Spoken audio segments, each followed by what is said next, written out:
reviews. Really? Yeah, it's so weird. I don't know. I mean, I don't know. We can talk about it, but I'm not much of a yeller. I don't know if you've seen my show, but I don't. It's like people are looking for fireworks from me. I'm not getting enough views. Do more yelling, more yelling. Yeah, right. Yeah. So we come are out with the personal attacks and insults because that's all people know how to do these days, and so Yep. Totally.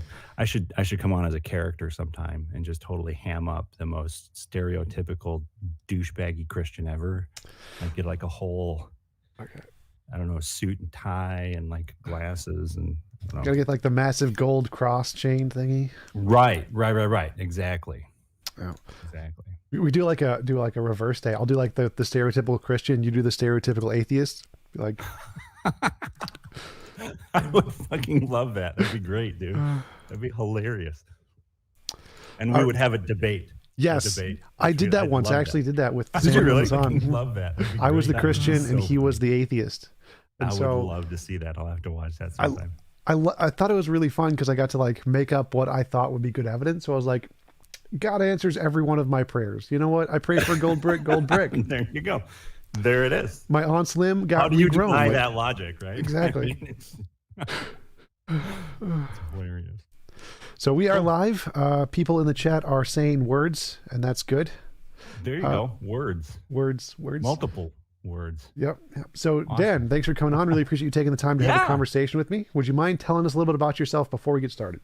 Yeah, sure. My name's Dan. I am the proprietor of the Dear Christians podcast. It's been running now for, I think we're in our third season. Fourth year though. I took a year off just because of COVID and because my first season pissed in a lot of Christians' pots, maybe a little too much, and I needed some time off to try and, I guess, get through some mental health issues of my own without getting too crazy in depth on it, and just kind of determining whether or not I still wanted to do this, because apparently I piss a lot of people off. So kind of landed in the place of going, yeah, this is still worth it.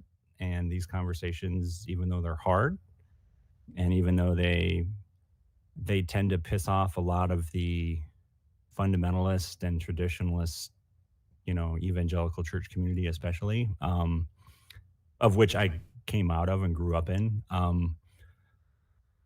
I really don't give a shit. This stuff is worth talking about and having an honest conversation with people. So the tagline of the show is just honest conversations about Christianity and culture. That's all it is. Awesome. I don't do debates or anything like that. Although occasionally I'll bring people on with differing viewpoints and they'll debate, or whatever, but not like formal debates or anything like that, I am still Christian, still follow Jesus, but I think a phrase that I use, and I stole it from someone else, I stole it from a guy named Shane Claiborne. If you're familiar with him at all, he's in New York area. He's a author, former pastor maybe, but he's more like an activist and like a progressive guy right now, and doing a lot of social justice efforts. And he says in a book years ago that I've loved stealing this phrase, I gave up being a Christian to follow Jesus. And that kind of grabs people's attention. Like, what the fuck does that mean, right? Isn't that what Christians are supposed to be? Blah, blah, blah, blah, blah. It's a nice way to start a conversation. So kind of stole that. I use that from time to time. But, what does it mean? It means I gave up being a Christian, as in the stereotypical ideology of what that's supposed to mean and supposed to look like here in the United States, especially. I feel like so much of politics and conservative, agenda and all of that seems to have completely derailed a lot of what Christians are supposed to be focused on with their life and what it means to follow Jesus. When you look at things like, the story of the Good Samaritan, right? And when you look at examples like what are the two greatest commandments, loving God and loving your neighbor, and love is supposed to be, you know, defined as, being patient, kind, gentle, meek, all that awesome stuff. Not a lot of Christians are really known as that nowadays. And I think you probably know and have experienced that as much, if not more than me over the last several years. So if that's what it means to be a Christian, is to not be those things, then I'm giving that up because I want to follow Jesus and do all of that. So it's to the best of my ability anyway. So yeah. So that's, I guess, kind of what that means in the long and the short of it. Yeah, So, when I heard you say it, the first thing that came to my mind was like apologists, people who like are on stage, philosophers who are arguing against the existence of God. And I was like, oh, because you said apologesis, and I was like, is that a joke to make fun of apologists? I'm like, yes, I love it. That's hilarious. Apologesis. There you go. Like exegesis, but apologesis. Yeah. No. Yeah. Giving up being a Christian, to follow Jesus. That's basically me in a nutshell. So you mentioned you pissed a lot of people off, especially Christians. How so? What was the topics here? Okay, so over the last 3 seasons, like pick a topic, I've probably done something to agitate somebody. Last season we had I had on Rick Lockhart. I don't know if you know who he is. Gay, black man, loves Jesus. Had him on, and we had an awesome conversation about what it means to be a Christian and how hard it is to follow Jesus and grow up in the church and to be gay. And it was a great and really awesome and affirming conversation, I think, for a lot of people who are in the midst of like Christian culture, or they're in the Bible Belt, or they deal with that struggle, that pressure, that dynamic.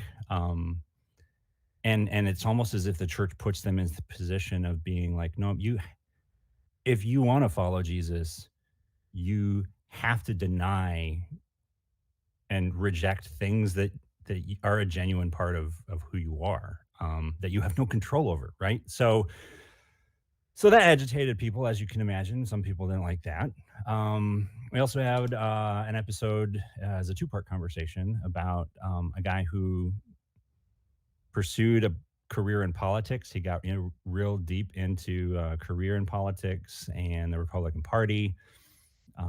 He was in Washington. He was doing stuff here in Springfield in Illinois and helping with several presidential campaigns over the years. And through the transition of eventually leading up to the nomination and election of Donald Trump, he just realized, you know what?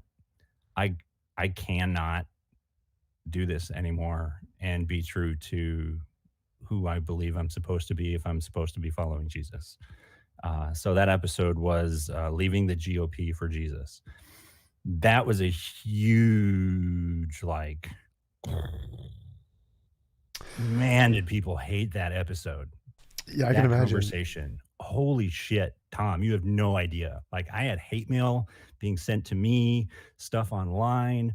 I'm getting information from my guest after the episode's released saying that they're like going after him, and people are tracking him down online, and he shares the same name as his father, like senior, junior, that sort of deal.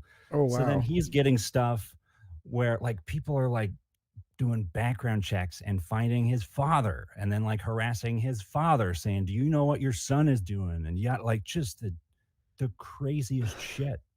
Yeah, the in-group out-group thing is like, that. We face that on both sides, where there's the demonization of if you disagree with certain sacrosanct ideas, then everybody in that in-group just thinks it's okay to attack you. Like that happens a lot on both the left and the right, for religious beliefs, political beliefs. If you disagree with like any of the super left ideas on in atheism, like transgender, if you say anything against transgenderism, like I did a debate on, is it always the case that if you say transgender or trans women are not always women. Is that always transphobic? And I said no, because people could just not want to use the word that way, or just not believe the word that way. Right. I got so much hate mail from Oh my all of the God. atheists. It's just Yeah. really like it's And it's a there's right. And there's and it's yeah, I get dude, I get it. I get it. And I'm like I consider myself to be an ally of that community. Like I'm having people who are gay and lesbian on my show, and we're having genuine conversation about that and trying to bring more awareness and support for everything that that community is genuinely dealing with, and trying to just figure out life for themselves, and if faith can possibly fit into that. And yeah, dude, like it's so funny. I feel like Patton Oswalt. You ever see Patton Oswalt when he did his bit on like, hey, yes, the the worst people in the world can know all of the terminology and sound like they're the most, uppity whatever, and yet they're the most terrible people. yep, And they know all the terminology and sound just fine. But then some of the most like on your side, genuine allies in this cause, and people who you do not want to like piss off because they're genuinely with you, but then you get super anal retentive about the wrong terminology of something, and you totally miss the spirit behind what they're trying to say, yep, and recognize that they're actually with you. And it's like, man, you lose people by being that intense about it. yeah, exactly. um, so I try to show grace, as often as I can, and demonstrate that as best as I can in my own life. But yeah, dude, people get real intense about it. And on the right too, for sure. I mean, what the hell was January 6th if not people getting insanely irate and super sensitive about shit that they had no control over, right?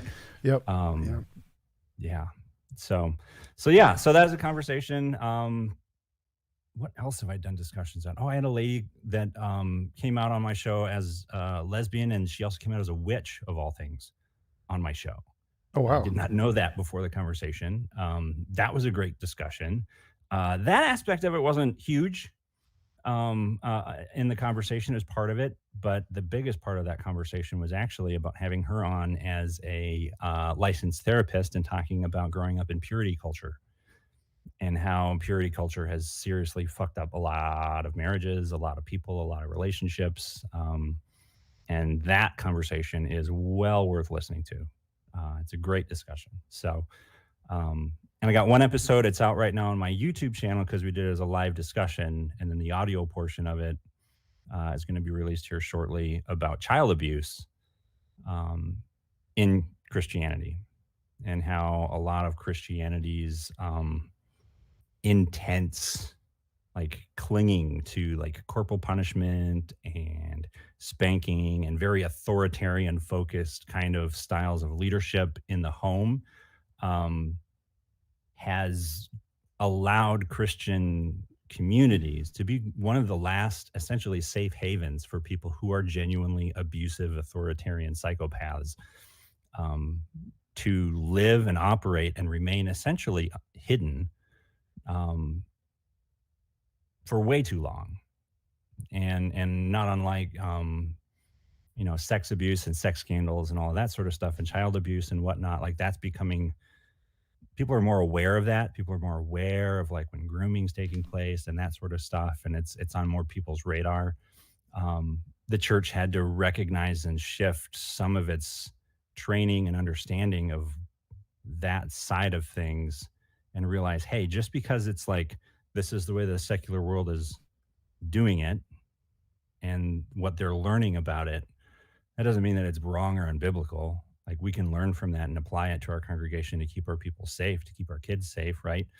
But physical abuse and like genuine torture and that sort of thing, for some reason, parents just really love spanking their kids. And that authoritarian, it's my way or the highway, you're my kid, you do it, and you do it now or else.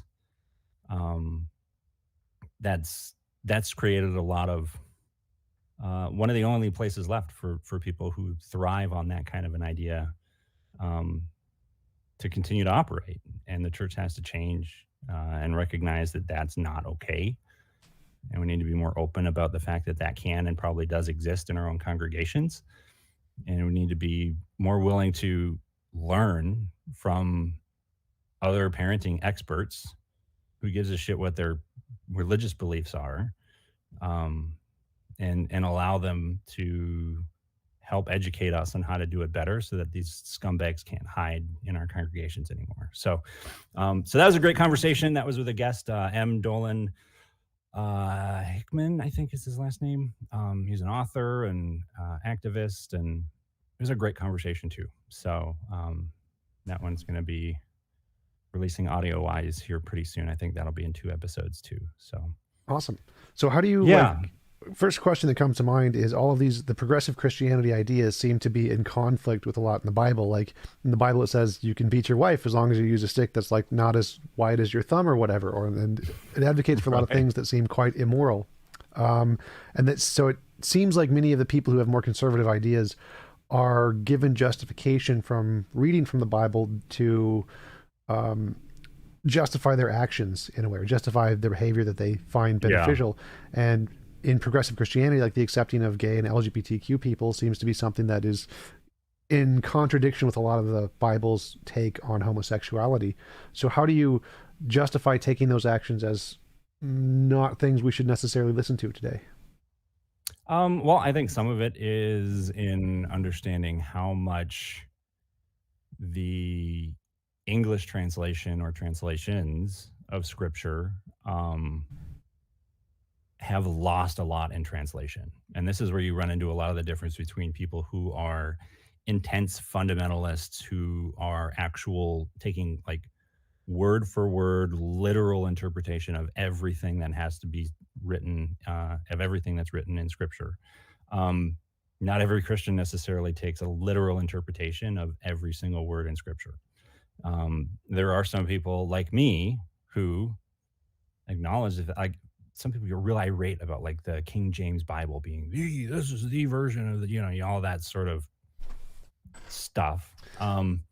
Completely ignoring the fact that it is a English translation of a Latin translation, and in other situations, other languages of the day, translation of a Greek and Hebrew text that were manuscripted and translated multiple times over, for centuries before it got to them to be put in. So if you talk to any linguist and you try and understand and break down how difficult it is just to translate English into another language or another language into English, like there's genuine barriers that exist in trying to convey the right message and information. So I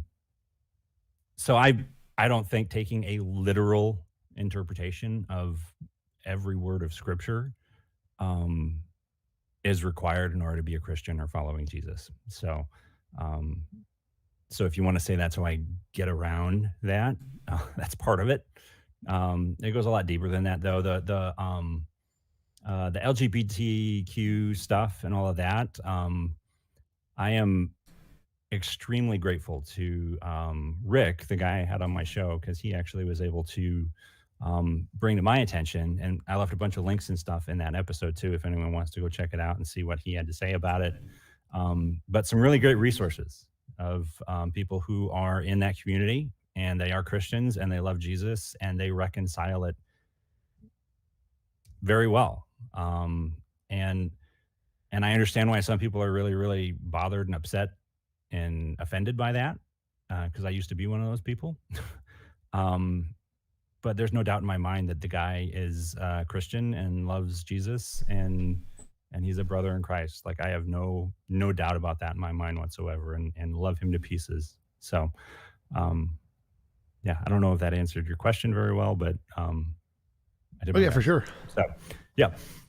So the way I see Christianity has progressed, I think that it seems like when Christianity originated, the further back in time you go, the more conservative, more extreme people used to be, like, crusades, witch hunts, etc. Oh, it seems like I think I believe in objective morality, so I think there's this moral progress has occurred, and further in time you go forward, the more resources and technology we have, the more compassionate we become as a species. So I see transitions of like progressive Christianity to be an example of human progress, of trying to become a more moral species as a whole. But at the same time, I think that in the Bible, I believe that the more conservative interpretation probably would be closer in line what the original Christians believed than what progressive Christians believe. I think that because You think so, though? You look at like the life of Jesus, especially in the Gospels, like Matthew, Mark, Luke, and John. Like, I don't know. I mean, I guess it depends on the interpretation and how, to what extent. Like, there's some pretty insane and extreme literalist interpretation as Christians, extreme conservative Christians out there, right? So, how extreme are you going when you say that? That's my question, because you can get pretty extreme. I mean, are we talking like, the whatever the hell those people were, the Bethlehem Baptists. Those,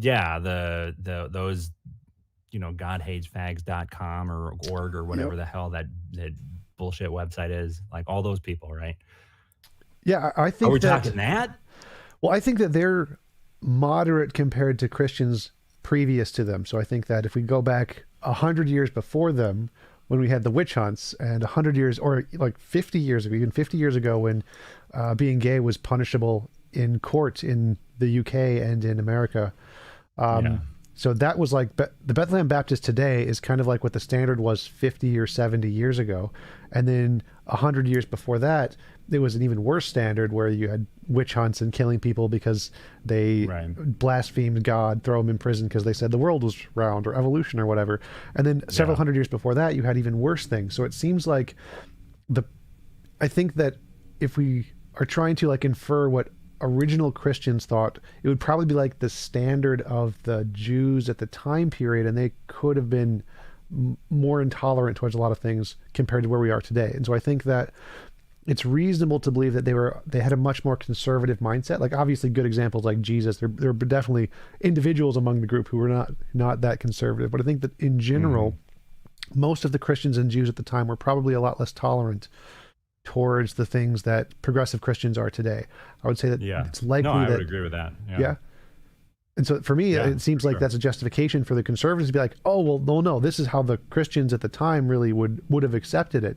Now, I would say they were wrong. I think you're right. The Christians did think that, but they were just morally wrong. They should not have thought that. That would be my and I would say if the and I'm saying this is going to sound very progressive, which I'm assuming you're probably cool with, and your audience might be. But I always found it odd when Christians would look at the very first incarnation of the church as like the standard for everybody to try and reach. I'm like, I mean, if you're going to just go straight scripture and words of Jesus, right? Like he said, you are going to do greater things than me. You're going to do better things than what I did. Like everything that I've done myself. Yeah, you're going to be able to be empowered to take this message and do that yourself, but it's going to go beyond me, and you're going to be able to do better than that. That makes me think, okay, the early church was the start of something that will be improving and getting better and more impactful over time. Like that's the way I've always like that portion of scripture. Now, some people, I grew up in a very like charismatic, like real like charismatic kind of church community, and they always look at it as like Jesus rose from the dead. We're going to be able to do that, and we're going to, like greater things than me. Like that was their interpretation of it. And then the more I looked at it and the more I studied it myself, I'm like, that's just kind of bullshit. Like he's talking about collectively his church is going to be able to do more than just the one person walking around by himself. And the more Christians that I got connected with who were not part of that, let's just say, extremely cultish community that I was a part of, the more I realized that was actually the more more common interpretation of that portion of scripture for a lot of Christians. So, um, yeah, I mean, I, I think you're right. I think the church can improve, should be improving, and has been improving. And yeah, I don't think we get it right all the time. I really don't. Not But do you, every portion of scripture is like, hey, here's an example of what's the best way to do things. Sometimes it's here's an example of the shittiest way to possibly do something, you yeah, know. the whole not wash your hands thing, Jesus said, I'm not a fan. Right. There you go. There you go. Well, so, And there so are do you even think some that things the where LGBT Jesus thing is comes. going to be, one sec, do you think the LGBT Oh, thing go is ahead. going to be kind of like not eating shellfish or not crossing your linens in the future? That's going to be taken more of like, Um, I mean, give it a few hundred years, maybe, but I think I think it'll go more in the direction of like interracial marriage. People were pissed about that for a long time. Divorce, people were insanely pissed about that for generations, right? Um, and because scripture is something that is open to interpretation, um, some interpretations last and some don't. Um, and I would hope that even for my atheist friends out there, that are opposed to the message of Christianity in general, that you would hope that Christianity could at least progress to a point where the best interpretations are the ones that last, the ones that are best for our society, common people. community and society together, right? Those are the ones hopefully that will last.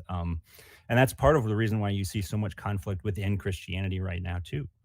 Um, the amount of times I've been called a fucking heretic, you know, um, I'd be extremely wealthy right now if I had to charge everybody, $50 for every time that I heard that. Um, but The old no true Scotsman. right, that's exactly right. The no true Scot, you're not a real Christian, and it's hilarious too. Like especially in like the LGBT conversation, you know, um, to have a conversation with another Christian who says there's no way someone can embrace being a homosexual and still be a Christian. And they'll say that sitting down with me, having, you know, a Jack and Coke in one hand and a cigar in the other. And I'm like, you do realize that there are other Christians out there who would see what you're doing right now and say, there's no fucking way you're a real Christian because you're embracing that sinful behavior. Yep. Like, who's the real Christian right now? If there's nothing Christians love to do more than judge one another on who's really in and who's really out.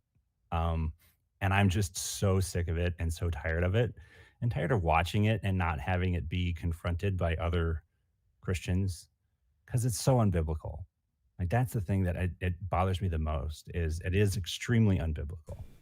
This idea that it's our job to determine who's in and who's out.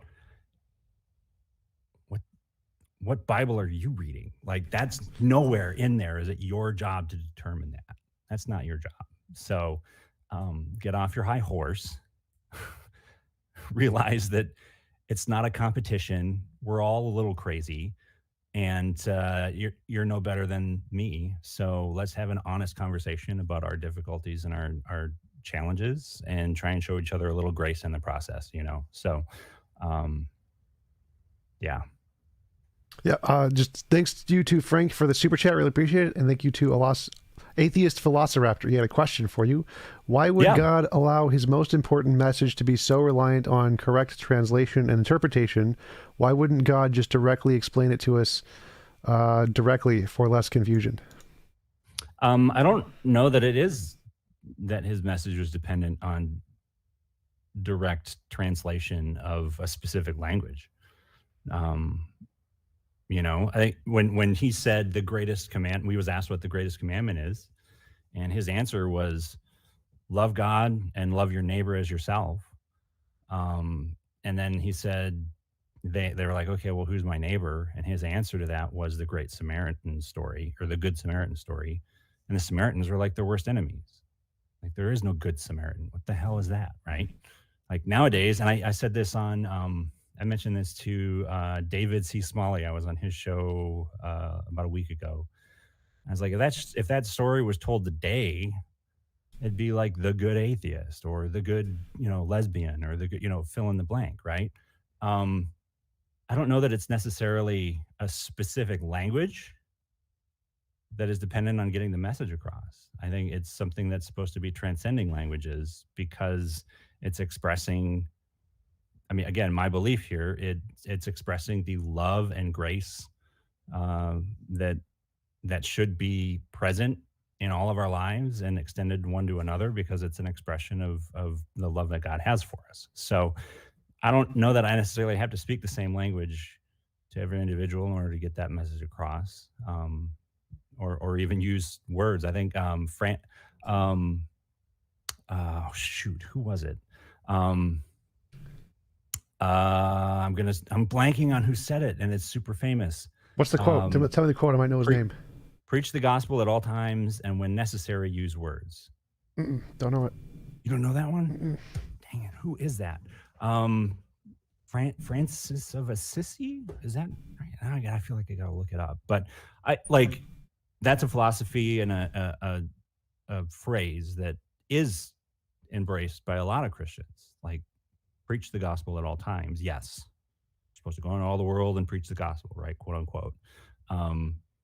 You don't have to do that with words, and oftentimes words can end up getting in the way of that whole process. So, kind of like the quote that judge something by its actions, or judge a tree by its fruit, or whatever. Oh, you judge a tree by its fruit, right? Yeah. Yeah. The amount of times Christians use that entire verse as a way to cast judgment on other people, like, you judge them by their fruit. You judge them by their fruit. I don't see any fruit coming out of you that glorifies the kingdom of God, right? Yeah. That kind of stuff. And I'm like, okay, time out here for a second. What is that fruit? What is the only fruit really being mentioned in Scripture anywhere that we're? Oh, it's money. What's it called? Prosperity gospel. But yeah, the total. Yeah. Throw that seed faith out there. I'm not doing nothing until you pay up, right? No, the actual fruit that Scripture is actually talking about is the fruits of the Spirit, which are love, joy, peace, patience, kindness, gentleness, goodness, and self-control. Any of the Christians that you're talking with, Tom, any of the debates that you're in the midst of, if they start getting in any way off base and not showing love, joy, peace, patience, kindness, gentleness, goodness, fucking self-control, right? Like, oh God, I'm just picturing Darth Dawkins' face right now. I'm telling you, brother, I'm saying it right now. Like, the fruit that you are supposed to be judging Christians by, and this is something a lot of Christians should be open to yourselves. I give as a Christian, full authority to you and anyone else watching. If you ever see a Christian that is throwing around the idea of fruit, and I need to see fruit, or they're not, blah, blah, blah, blah, blah, the fruit that you're supposed to be seeing from someone who is claiming to be a Christian is love, joy, peace, patience, kindness, gentleness, meekness, goodness, and self-control. That's it. If none of that is present, then they're really they're thrown into question whether or not they're really genuinely following God at all, and whether his presence is even remotely anywhere near what they're trying to do or say. So, in the end of that verse, here's the funny thing. The end of that portion of Scripture, when he says that, it says, against such things, there is no law. There is no law against any of these things.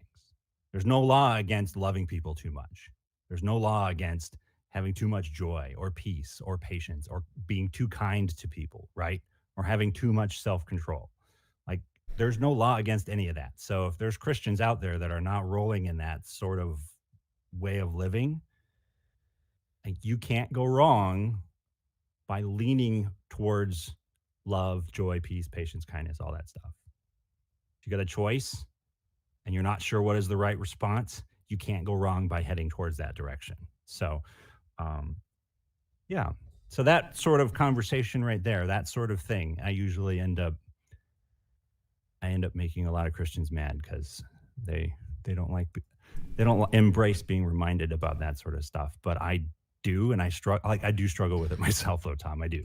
Yeah, I it's, do. it's the statement that Jesus was a hippie communist, and compared that to like Yeah, right, the most right, like dude, Republicans today, dude. it's like exactly the opposite. Evangelical, conservative, fundamentalist Christians in America would hate Jesus. There's no doubt in my mind they would hate the dude. They would absolutely call him the biggest like hippie demonic communist in league with the devil, like all that crazy stuff, because he dares to say love your neighbor. Oh, there's that whole peace and love hippie bullshit. No, come on. Come on. Like, what? Come on. Read your fucking Bible, like for real. Like, So it's like come the on. sell all your belongings, pick up your cross, and follow me. They're like, sell all my belongings. Like what? No. Socialist asshole. What's wrong with you?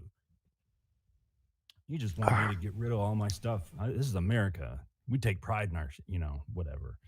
I also have an interesting Yeah. question to you. For like one of the things Yeah. I've thought about is that for progressive Christians, I've always wondered, did they see it was strange that the atheists are the ones who are always more accepting of the LGBTQ and all these movements far sooner than the Christians? It seems like Christianity itself is a contributing factor to prevent people from accepting these kinds of movements. And doesn't that cause like a strange cognitive dissonance? Why is the word of God the thing that seems to inspire people to be less accepting than those who turn away from God? That is such a good question, dude. That's an awesome question. I love that. Honestly, I mean, at least my experience, my reflecting on that sort of just crazy dynamic, um, I think a lot of it, at least here in the United States, and I can't speak to this historically because I'm not as much of a historian, but um, here in the United States, I think a lot of that is a result of the very unhealthy marriage between um, religion and politics here in the United States within the church. I think there's a very, very, very intense pursuit of political power to allow their own ideology to be the only voice that really matters and like just sort of take over. I mean, you saw it January 6th, right? That was a Christian insurrection. Like I David C. Smalley disagreed with me on that. He's like, it played a part. I'm like, no, dude, come on. Get with the program. That was a Christian nationalist insurrection. Like, and the politics is a huge part of it. It's a huge part of it. And oftentimes that power, like if you are in any position of holding power and influence, especially in a democracy like we live in a democratic republic, technically, right? That kind of power does not get let go of easily. And because of that idolatrous attitude, and they cling to that and that influence, they want to hang on to that as much as possible, and they don't want to share it. And that I mean, it's temptation. It's that carnal, just human nature that we have, and utilizing that political power to hang on to it. And so as a result, it becomes easier to set up barriers and say, you're out, I'm in, and it's very self-justifying. Yeah, because when you're following someone that's saying, hey, give up literally everything you have and come follow me, right? You find ways to excuse that so you don't have to give up everything, right? Yep. Like that's how that is. So I don't know, dude. Like it's a really, really messy dynamic. And I do think you're right. I think there's aspects of the progressive nature of it. Like progressive means to have progress, right? There's that nature, that progressive nature to it. Conservative flies in the face of that entire ideology, right? I mean, we know this. Like conservative, you're trying to conserve things as much as you possibly can. conservative usually. This is why when you look at our parties right now, the progressive is made up of, demographically wise, majority of people who have been marginalized and not had much say, not had much political power. And they're trying to progressively make that more equitable and equal across the board. Whereas the people who are more conservative are the people who want to conserve all that power that they've had for forever and keep policies in place that don't change it too much because it's been pretty sweet for them. Hence the reason why Make America Great Again is a slogan that connected real well with the, white, cis, male audience and their families, right? Didn't really connect very much with the LGBTQ plus community. Didn't connect much with any of the, racial minorities in the United States because they're looking back going, no, fuck was it great for us ever? Make it a great again? Yeah. At what point can you go back and say, yeah, let's go back to that, So yeah, that whole political ideology was just racist in the first place. And I'm baffled that people still try and argue with me on that point, but I'm like, whatever. Okay.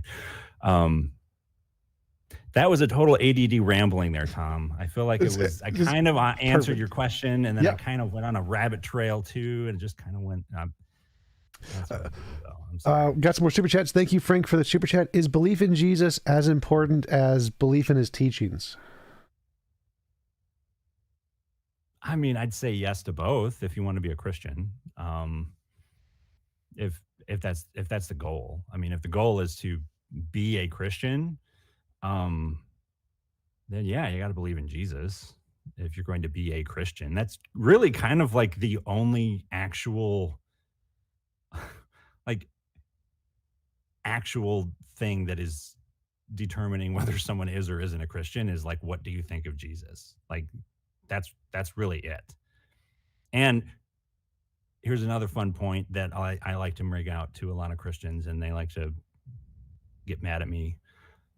There's only one person in the history of the world that was ever qualified to make a ruling on whether or not what you believe about Jesus is enough to qualify you, quote unquote, to be a Christian or not. And that is like God himself. If you're a Christian, then that's the only one who's able to cast that kind of judgment, if you want to call it that. Well, do you think that people who live a Jesus-ly life and value the way Jesus lived, even if they don't believe in Jesus as a God necessarily, that they would still technically or maybe indirectly qualify as a Christian? Would they be allowed into heaven, kind of a thing? Is it more important? That's totally, that's again where it's like, I'm glad I'm not the one making that kind of call. Like that's not on me to call. That's not my call. And a lot of people, Christians and atheists, like to go, that's a cop-out. What are you doing? That's a cop-out. You're not even answering the question. And then I'm going, no, you're kind of trying to shove me into a corner of casting judgment on people, and I don't know them. Why? That's an unfair. Why would you do that? That's kind of a douchey thing to do. Why would you do that? As if as a Christian, I'm jumping at the opportunity to like cast eternal judgment on everybody. I don't know. That's not my job. And that's not between my eternity is between me and God. And as is the case with every other individual. So, but my love and my understanding and my passion and everything that I've read and understood is that it comes down to whether you know and follow and believe in and trust in Jesus or not. Where do people fall if they've never even heard of Jesus and then they die? Where do children fall and into that whole thing if they're not even speaking? All of those like insanely difficult questions. I'm like, I lean on the character of God being someone who is all about extending grace to people as much as possible. Like that's what I see in the character of God as demonstrated by Jesus. So that's where I lean. But again, I don't know. I can't make a call officially one way or the other on that. And I'm okay sitting in that not knowing. We got another super chat. Thank you for Doc Palermo Not. How do you explain the earliest Mark variant when Jesus was actually a annoyed to cure the man with leprosy? No, I don't know. I'm familiar with that, but I mean, I'd be happy to look at it. I guess I'm not familiar with that.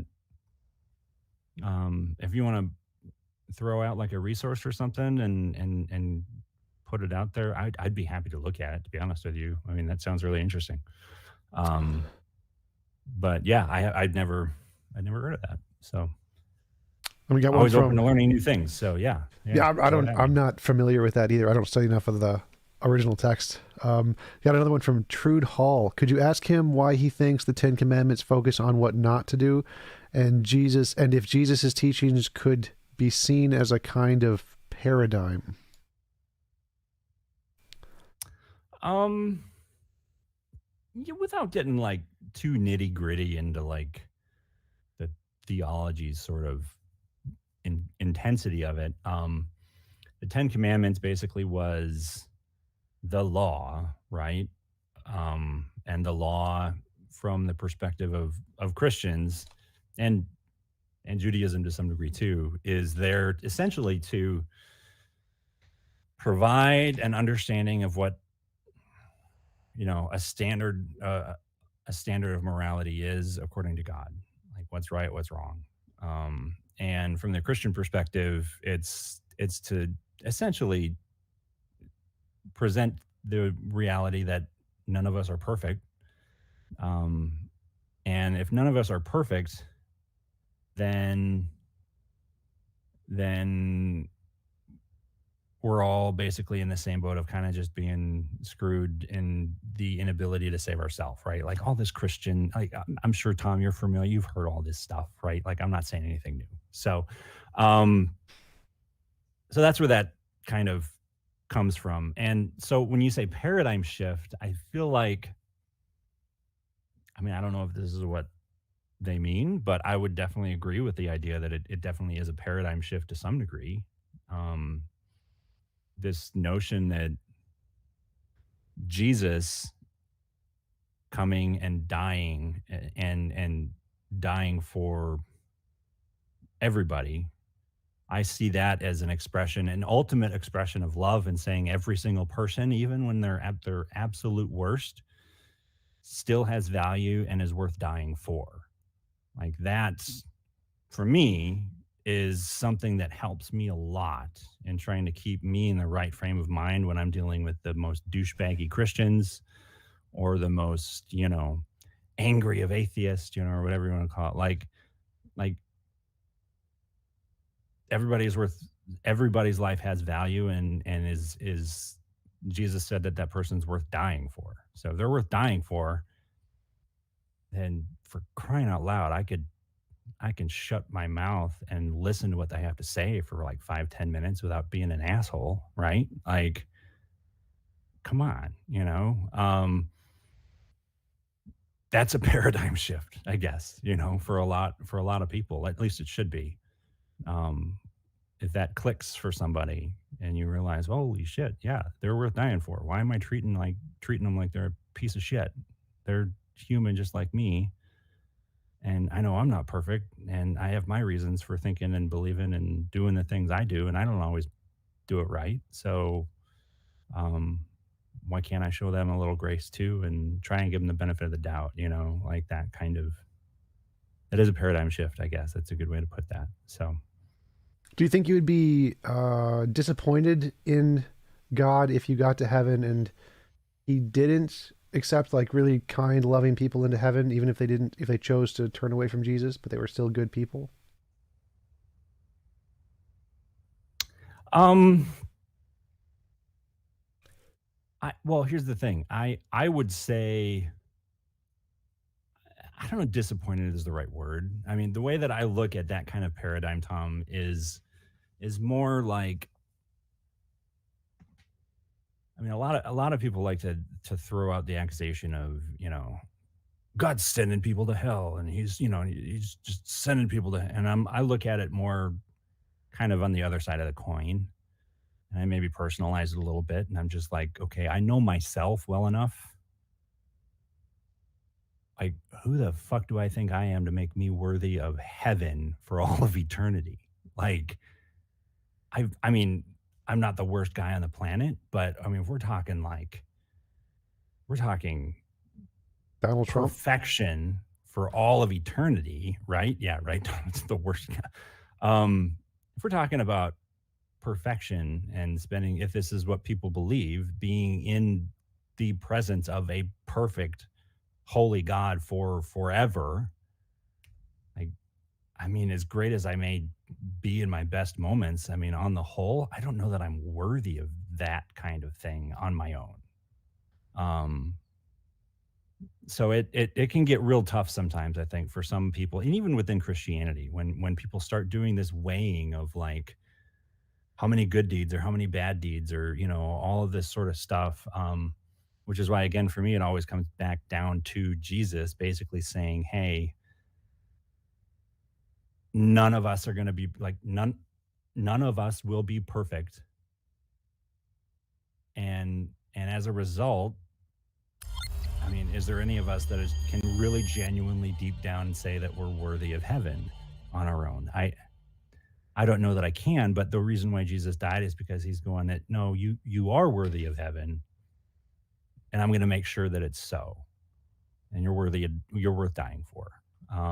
Like that's kind of the way that I approach that conversation. It's maybe a little different, um, but yeah, that's how I choose to look at that dynamic. I don't know if that answered the question well enough for them or not, but Yeah, for sure. Like hopefully, that's that problem of evil, problem of suffering kind of problem is one of the ones that is the hardest for me to yeah, accept God, because I like, even if I knew for a fact God existed or whatever, the fact that hmm if I take the Bible literally, the fact that he drowned millions of babies in the global flood or turned a woman to salt, those seem very problematic to me. And even if we took those as more allegorical, the fact that hmm hell itself exists as kind of something that people are forced to go into if they don't agree, and you're only allowed to go into heaven if you do agree, that seems to be a much more immoral way to do things than essentially just giving people the hmm option. Like, you can come and go as you please. The door's open.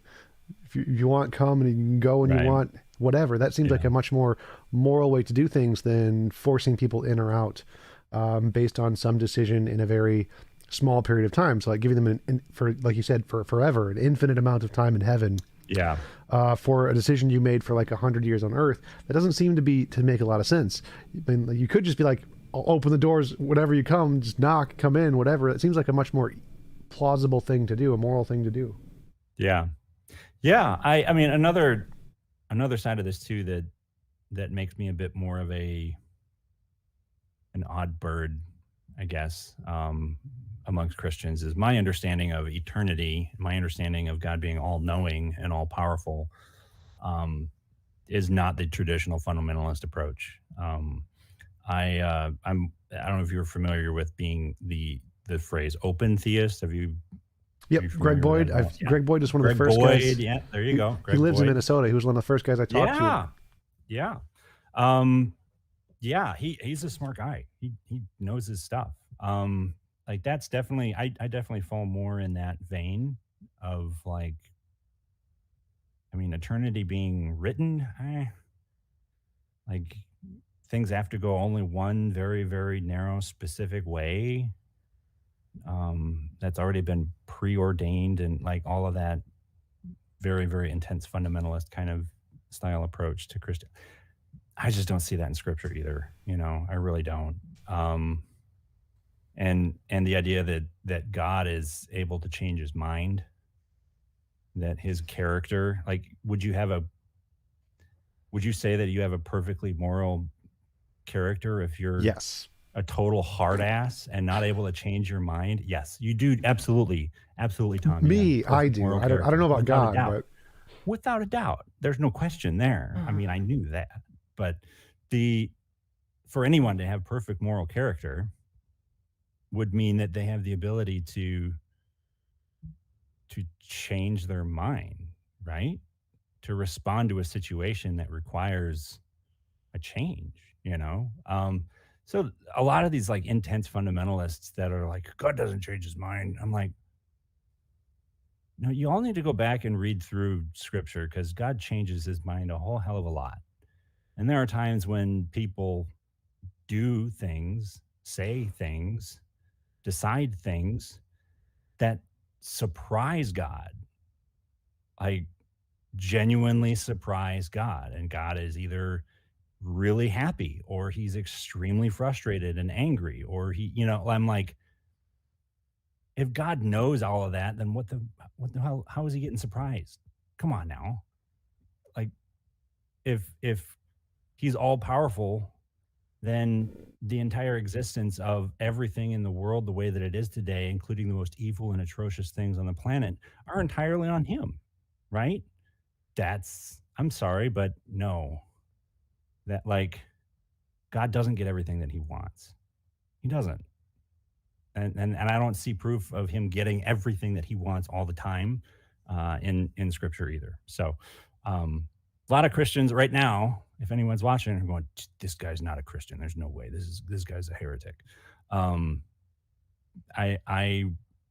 love Greg Boyd. I'm excited to hear you drop his name, because he's an awesome guy that I've learned a lot from him, and a lot of my faith and understanding of Scripture has grown and matured a lot because of a lot of his teachings and his books, and all. I've consumed a lot of his content. So, yep, I think that was like the one of the first theist books that I actually like met the authors. It was him and Paul Eddies. I went out to coffee with them. Which one was it? Jesus Legend. Okay. That was I'm pretty sure that book. I got it signed. I got a signed copy from him. Went to coffee with him and was talking about it. And that was a little bit before I started my YouTube channel. So I think that my conversation with them was one of the ones that inspired me to start my YouTube channel. There you go. That's awesome. I would love to talk to Greg Boyd. Like, give me like 15 minutes. I'd love to chat with him. I would swear to God, I would like pass over dead if he were to ever come on my show. That would be amazing. You just fanboy out, just be like, "Oh my God, oh my God, I probably would. I'd probably just stand there and like stare in the camera. I can't believe that the guy's looking at me right now. No, he's a great guy. And he's a pretty humble guy too. Like, just one of the kindest guys you'll meet. And I say that as if I've met him. I haven't yet, so that's probably speaking out of turn. But yeah, I love him to pieces. Letters from a Skeptic was one of the first books of his that I read, and that was actually really good. And then he started diving into some more controversial stuff, like Myth of a Christian Nation, which was, that was awesome. Great book. Highly encourage you to read it if you haven't. If you have anybody in your life that is of the idea and mindset that America is a Christian nation, read Greg Boyd's Myth of a Christian Nation. Whether you're a believer or not, there's some great stuff in there to have a more educated conversation with those individuals.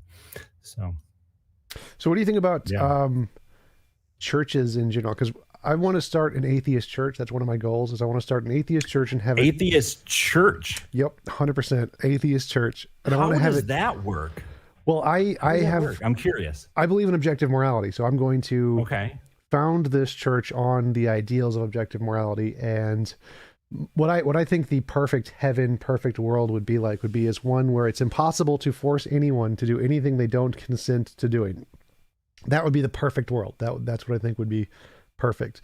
And I think that if we use that as a foundation for the church, we should try to make the world as close as possible to that perfect world that we can. And the way I would do that would be like trying to get an apartment building and then lowering the rent prices as much as possible. Because if it's a church, tax exempt, don't have to pay taxes, I can lower everybody's rent. It'd be great. And so that would be the idea behind my church, is that we can use the funds, instead of just building big cathedrals to hold concerts in, we should actually do something to help the community, to help people in their lives by lowering their cost of living, by replacing companies that are absolute garbage like payday loans or whatever with something that does things without the corruption involved. That's what I think churches should be. That's why the reason I call it an atheist church. A lot of my atheist fans just hate it. They're like, church is terrible. Why would you ever call it a church? Religion is awful. I'm like, no. But I'm like, no, I want to take this idea of church and turn it into what it should be. I want to say we have a religion. Yes, atheism is a religion. Yes, we do have churches, and it's better than yours. We actually do something good for the community. Okay. So there's a lot there to unpack. There's a lot to unpack. I can see why you would be agitating some people out there. I I'm curious as to how you expect to achieve this sort of this objectively moral society within I mean, I guess any of humanity to achieve that level of, I mean, I guess nirvana, if you want to use that word, um, like within itself. That's really, really, really optimistic view of humanity, dude. Well, yeah, I I think mean, I think it's where we're I going mean, actually. Because like if we look at technological progress, as we build enough technology, like I think the closest thing that's easiest to imagine to this utopia would be like the Matrix. We can give people the option to upload their consciousness to the Matrix, which point you don't have a body, no aging, no death. You can just summon, I want a Coke, psh, milkshake, whatever.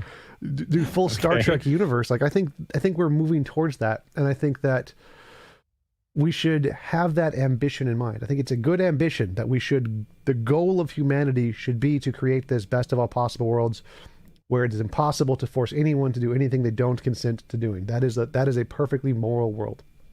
And if we can see that as the goal and work towards it, I think that would be the best way for humanity to progress. How do you achieve that without having, I mean, I think you're not, I don't know that can possibly be achieved by humanity within itself. I really don't, dude. What do you mean? Like, human nature is constantly in conflict with one another. You know, like I mean, look at like Darwinian evolution, right? Survival of the fittest. Like that's the world that we're in, right? And so without even, like, you talk about like conflicts over all kinds of shit on the planet, right? Resources galore, right? And man is constantly in conflict over resources with one another. How do you get over the self-preservation and selfish nature of humanity that we all have baked in?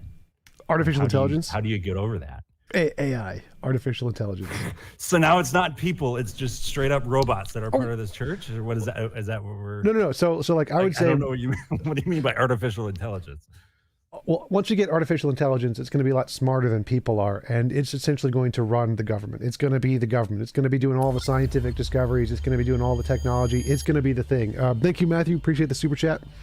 And so once we have artificial intelligence, people are going to essentially become pandas. Just to make a ironic reference to the People and Pandas book from creationists. We will become pandas, and AI is going to do all of the resources, provide all of our food, and we'll just be able to live and enjoy and do things we like. Okay, but Tom, who is going to be programming the AI to be able to do all of that?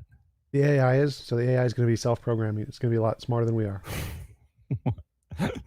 The AI has to come from somewhere.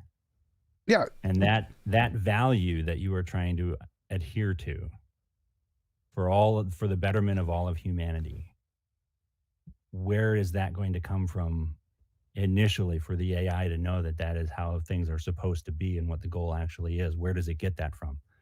Well, two things. One would be is I think one of the reasons I wrote this objective morality was as a thing we could program into artificial intelligence and say, here is the model we should achieve for. And I think that's correct. I think if we could program a morality into computers, this would probably be the correct one. Like, do least involuntary imposition of will.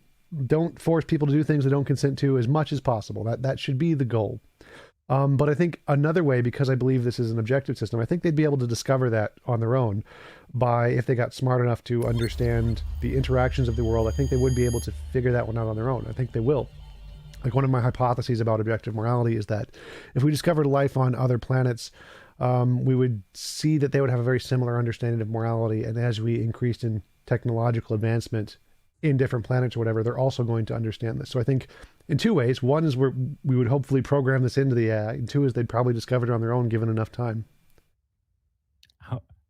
How many people have you explained this to and they said that's ridiculous, or that's crazy, or that's never going to happen, or you're off your rock? Like, I'm just curious, how many people have disproportionately number of Christians, but not as many atheists. Atheists are like, yeah, oh, that makes sense. And people who work with AI, they're like, if we could actually learn how to program things in the AI, that's a great idea. Yeah. Here's the difficulty that I have with that. It's putting way too much.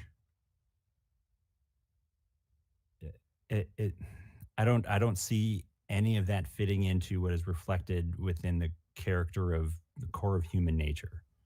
I just don't.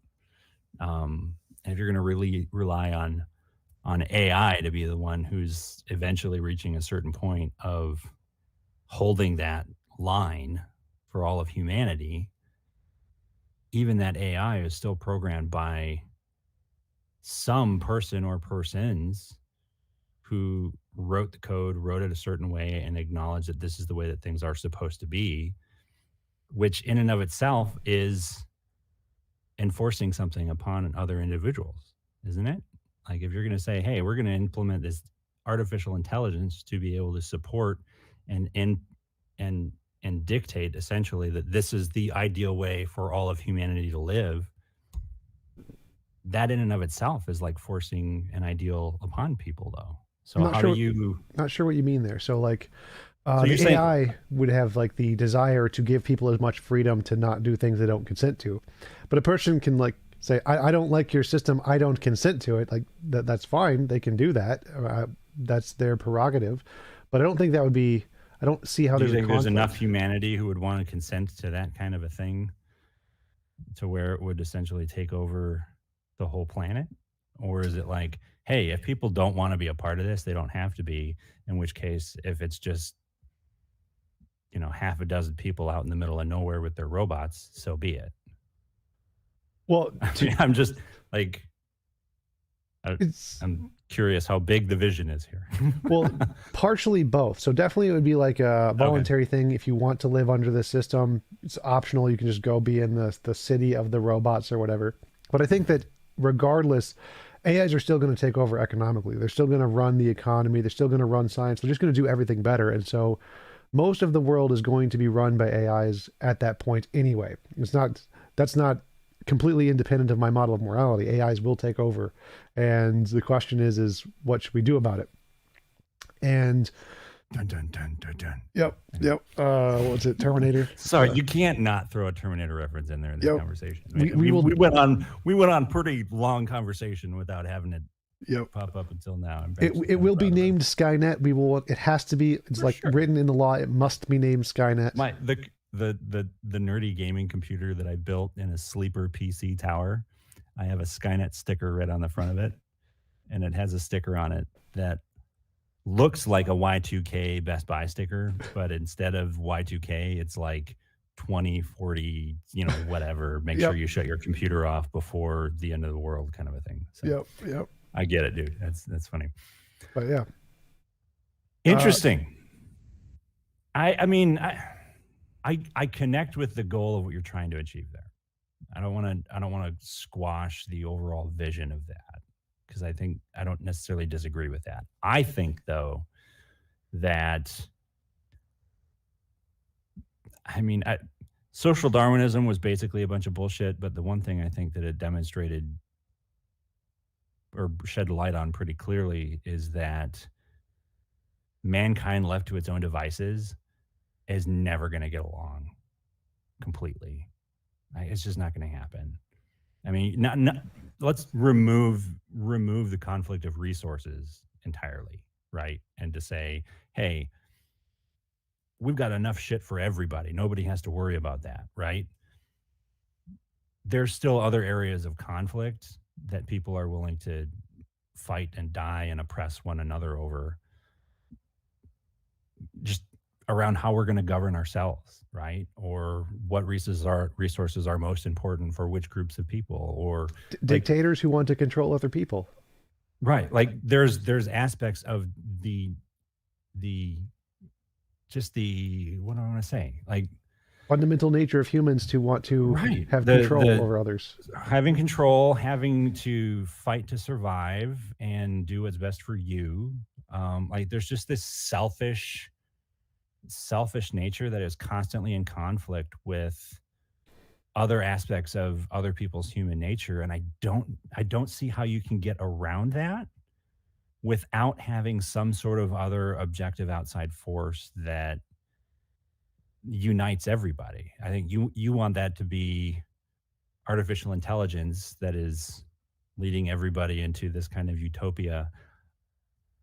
I see the same goal being achieved by everyone recognizing that Jesus made that statement abundantly clear about everybody on the planet like thousands of years ago. So, robots or Jesus, I Robots think we win. can. I think we can find some common ground here on the overall goal. Maybe just not quite how we get there. But Terminator versus Jesus. Terminator number versus 27. Did you ever see that cracks.com or no, not crack.com, Mad TV? That Mad TV episode of the Terminator being sent back in time to save Jesus from Judas? No, I didn't see that. You've never seen that? Oh my God. Dude, I am so shocked that you haven't seen that. I am going to have to send it to you. It is the funniest thing Do it. ever. That was great. It's so funny. He comes in and he's like blowing away Judas, and Jesus has to keep trying to heal him. He's supposed to betray me. I'm supposed to save you. It's so funny. So funny. Doc Plermona, thank you for the super chat. Question for you. He says, explain the passage. God shall send them strong delusions that they should believe a lie, that they all might be damned. 2 Thessalonians 2:11-12. Question mark. An argument against your loose New Testament interpretation. I guess I'd have to look it up. I'm assuming he's talking about predestination. I think it's like it seems like he's asking, there are people who will misinterpret, like the false prophets kind of a thing. God shall send them strong delusions, and he's saying, I think he's arguing, could that be the progressive Christians? Could they be the ones the Bible could potentially be talking about, and could this be used as an argument against taking looser, non-conservative interpretations of the New Testament to be these false prophets? Yeah, or the and the other way would be just as you could make the same argument the other way too. Be like, no, the intense literal interpretation of it is you're already losing and falling in with the false prophet component to it, because you're taking a literal interpretation of something that has been translated language through language through language to then now getting to you. So how do you know that that's the correct interpretation on it? So the other side, the way that I was thinking about the question though was it kind of comes down to the difference in my understanding of the openness of God versus people being essentially predestined to believe something, and they're not going to change their mind, and God made that happen, as opposed to God allowing us to choose freely and engage in life on our own, with God. So, and the whole, my understanding of God being all powerful and all of that. Other people have different interpretations of those portions of scripture. I mean, how do I combat that? I mean, the easy cop-out answer is to go, yeah, that's a bullshit, interpretation. You're taking that out of context, all that sort of stuff. I do think though that my position on a lot of that stuff leaves a lot more room for the reality of the world that we live in to be recognized and understood and reflected in scripture, as opposed to constantly being at war with science and the world that we see in front of us. I mean, not to go too far in depth on stuff, but like I've been through some terrible tragedies and all kinds of crazy shit in my own life. And of course, if there's any Christians out there that are like, they're saying, "Oh, I never have doubt." Yeah, bullshit. Yes, you do. Come on, stop lying to yourself. That sounds like you just sound like an arrogant asshole when you say that. Of course, you have doubt. Um, the very straight, narrow, hardline idea that everything that happens because it's God's will. Um, that's such bullshit. It really is. So And Calvinists out there, just oh, believe me, I know. Yeah, I hear from the Calvinists all the time. To which my answer is, and my response is, I'm sorry, but I don't see God reflecting that in Scripture. Like I really don't. You want to say God picks and chooses and has a predestined core of every finite aspect of humanity. I'm sorry, but that doesn't coincide with what we know to be a true moral being. Like I just don't. How can you say God's a moral being and reconcile the fact that he allows evil to happen? Either he's allowing it to happen or he's causing it to happen. Um, those are the only two options. If that's your understanding of God's sovereignty, um, and I no, there are things that happen in Scripture. There are things that happen in life. That isn't how God wanted it. I mean, that we see examples of that in Scripture. We see that in life. And the way that I reconcile that sort of situation is to say that God being all powerful means like all the power that was available in a certain moment, in a certain time, in every situation is available to him to be able to accomplish what needs to be done. But that doesn't mean that all powerful is interpreted, meaning magically anything and everything at the snap of a finger can just poof. I don't view all powerful being that. So if there's a situation where someone dies, like someone in my life passed away, they couldn't be healed or they couldn't, um, they couldn't. They couldn't be healed. God couldn't heal them. Why? I don't. The amount of variables in play on that, like why can someone get healed here and not there, or whatever. Again, that's why I'm not God, but I know the character of who God is based on the person of Jesus, and I see abundantly clear that if God was capable of doing something, he would have. And I know that and trust that. So, um, so the only answer after that is that he couldn't. And he couldn't. And it wasn't possible. And that's reality. Like that's a reflection of the reality that we live in. Sometimes things just aren't possible. And that's okay. I don't think that diminishes one bit the character of God and who he is, and it doesn't diminish the greatness of his ability to still work everything together for the betterment of everybody, as much as he's capable of. So that's a very non-fundamentalist, non-literal interpretation of Scripture. But again, that's not the kind of person I am. So awesome. Well, we've been going for about an hour and a half. Yeah. I probably should start wrapping it up here myself. Yeah, for sure. So do you want to have give a shout out to your channel where people can find you, upcoming shows and stuff? Easiest place to go is probably just DearChristians.org. That's my website. We've got a blog. Is it the Dear Christian podcast or the Dear Christians podcast? DearChristianPodcast.com or DearChristians.org. And you can also find, I just started a TikTok. I'm like one of the young hip kids now, which apparently makes me the really old guy now, because that's kind of once the old people get on, they've moved on to something else. I know how it is. Yep.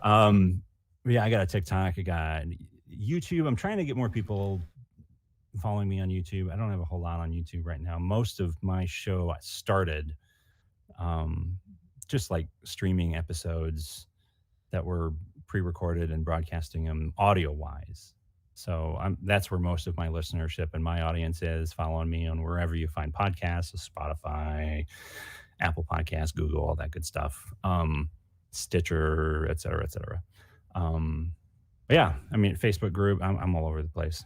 But yeah, feel free to join the conversations. I got a episode that I think I'm going to be releasing hopefully this weekend about why pastors are quitting. So quick technical question for you. So how do you upload to podcasts? Like, because I've been trying to find a way to upload to podcasts and YouTube at the same time, and I've been unable to find a way to do that.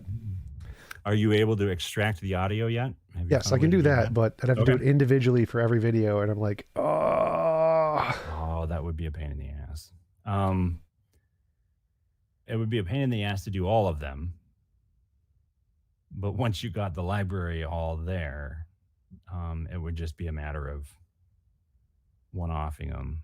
Or you can do like greatest hits and throw them all out there. But I do, mine is through anchor.fm. That's where I go. And I started there and then transitioned over to video later. So I kind of took an opposite approach of you.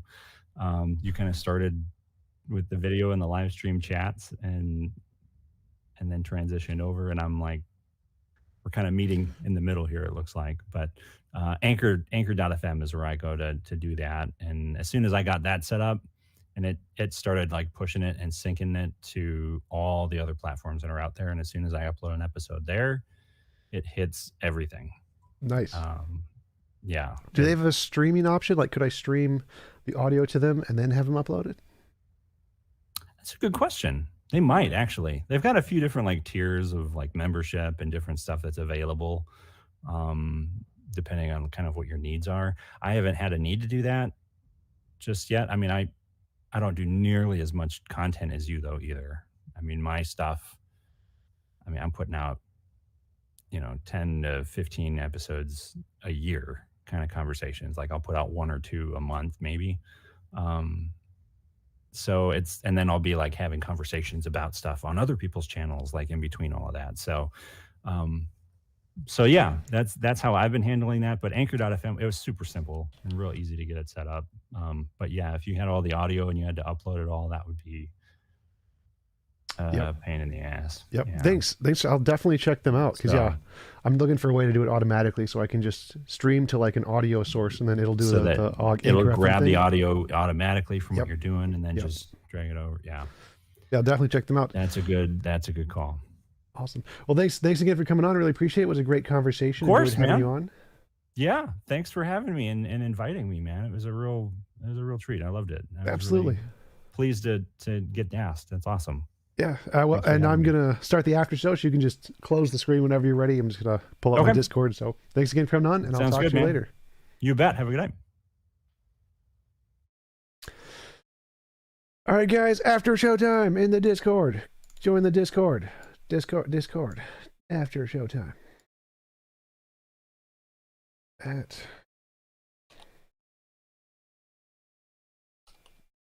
show time. After showtime.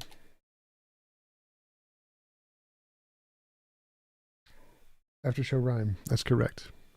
All right, Travis, where is the TJump's chair something? Scroll up. TJump's chair is the new subreddit. TJump was taken, so I don't know if you made one or. So I think somebody else made one for me. I don't know how to edit it or anything. I don't even know I don't know Reddit. I don't know how Reddit works. Okay. Yeah. Do you want a rundown? No. No? I mean, it's just a forum website. I want to do zero effort. I can add some comments occasionally, but I don't want to do efforts. Efforts is bad. You can put, yeah, that's one way I can think of it. The other way is like, it's a way to find tons of content. Like, other things to respond to, and then like you share things into different groups. And sometimes things can go viral. It's easy to share. Um, but yeah, like we don't need to use it for much. Like we would basically post like a upcoming YouTube link, and then like people could like discuss it on that in Reddit, and then like even they could like uh maybe talk about future questions, and then those would get upvoted. Yeah, I think it's a really interesting idea. I definitely like to build more of a platform on Reddit, because Reddit I think is a definitely an option for growing. But I don't know how Reddit works or anything, and so if you're willing to help and do this stuff, I'd love that for sure. All right, I already made the basics. There's tons of stuff we can change, but yeah, generally, like those old forum websites where you make an account and then like it would be based on one topic. Here in Reddit, it's like everything is a subreddit.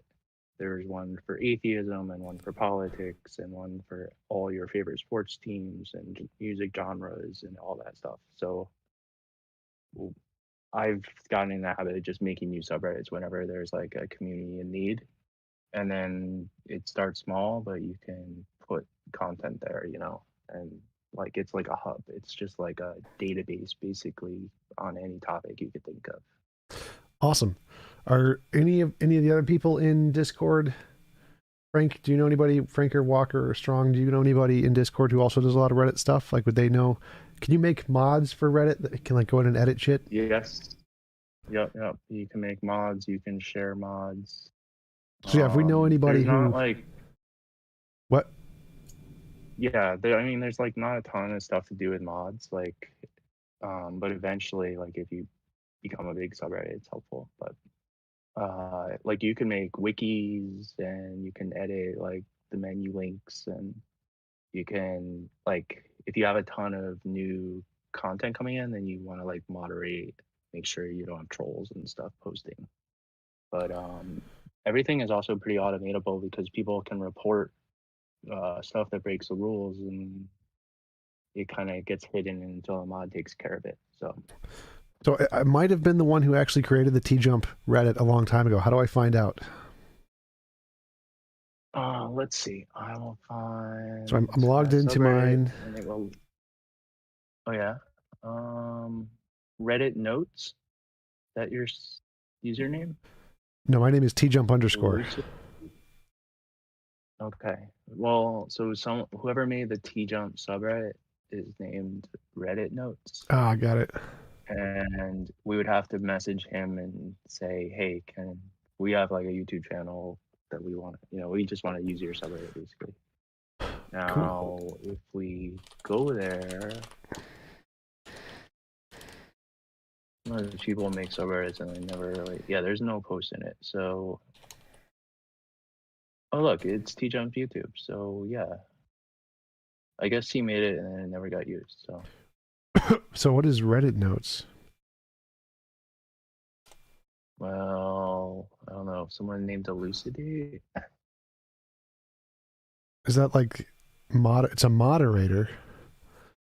Yeah, no, it's a guy named Reddit Notes. I don't know if I like recognize that name from chat. I'll send him a message on Reddit, see if I can. Can I modify the TJump Reddit? And what would you suggest for like actually building Reddit, making things go viral? Because I don't know what would work there. Yeah, so there's like generally there's a couple big atheism subreddits. Like our atheism has several million.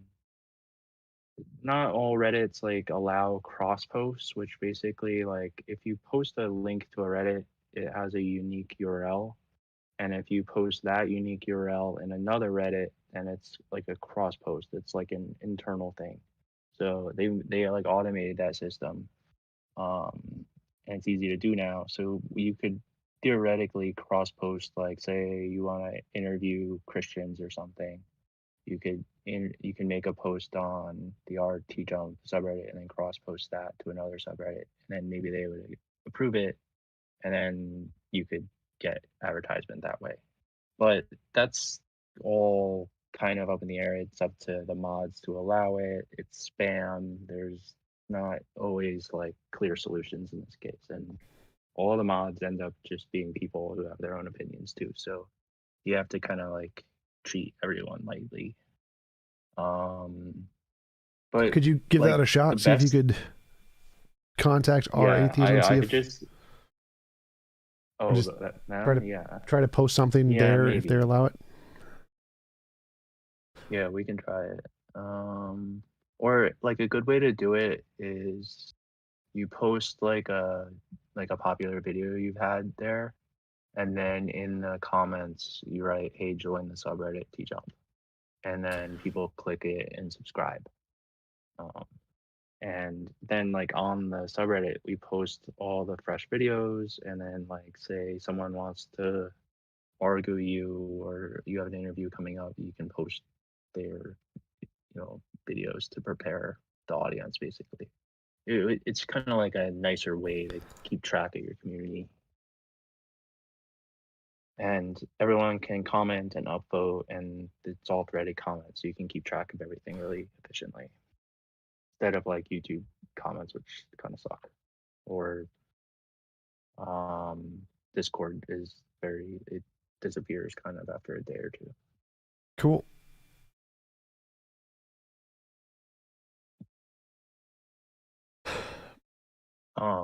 We could even make like a kind of like a request thing there too, like someone could post a thing like they request to have a debate with you or someone else, and Sure. you could say, okay, this is a good topic, like I'll do this for free, or this will be $50 or whatever. Free debates. That sounds like a terrible idea. Well, maybe this idea is just so spellbindingly good, aka it's from Darth Dawkins. That would work for sure. You can burn the $50 there. Is Darth Dawkins pretty popular on Reddit? No, I like honestly a lot of like I'm on the Twitter burst, or a lot of the atheists on Twitter, but I don't feel like there's a good like transfer between Reddit and Twitter and Facebook and YouTube. Like they're all like they each make little sub communities, and everyone on YouTube knows everyone else in YouTube chat, but like no one knows about Reddit. And then this same kind of stuff happens in a bunch of different subreddits, but no one links back the names basically to YouTube chat, right? So like we might all be like discussing. I was just thinking like what would be a good video to post on Reddit that would get a lot of attention from Reddit users. So almost maybe Darth Dawkins or somebody who that I have debated would be good to post a video of that's popular on Reddit. Malpass? Alex Malpass?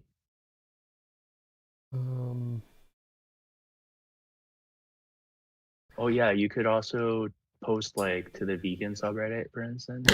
Ask yourself. Yep. Yeah. Okay. But yeah, you also want to be careful how you go viral. Yeah, let's start working on. Who else? Do we know anybody else in the Discord who does lots of Reddit stuff? Ask the mods at mods. Mod. Does anyone do a lot How of about Reddit? Jonathan McClatchy? Is he big on Reddit? Well, no, but like this old video. Like another example we could do is we posted to the TJump subreddit, and then we cross posted to the ex-Christian subreddit, and then like if Christians want to hear, or ex-Christians want to hear that debate, then that's like a good audience. Or if you like use street epistemology tactics, so you can post it there. I'm actually a bot of street epistemology, so Nice. I accept a lot. We haven't really had a ton of content since COVID hit, actually. Like, Yeah, I no bet, one's because street really like epistemology doing is the work. in person kind of a thing. Yeah, and it sucks doing it through mass and stuff. Like reading, they set up tables and it's really pretty impressive what they do, but it's still like slower than it was. So anyway, like, that's a good spot.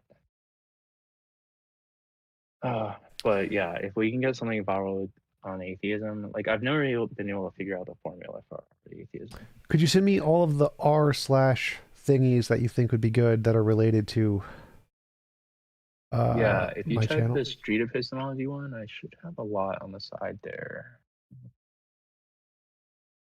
How do I do that?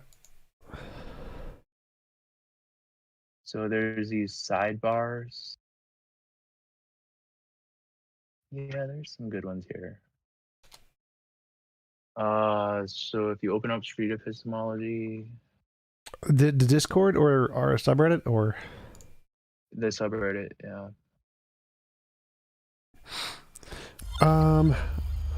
Eric Waters, thank you for the super chat. Just downloaded Discord. I'm in timeout. Fix question mark. Can somebody get Eric Waters out of timeout, Frank? Oh shit. At Eric. What is your Discord name?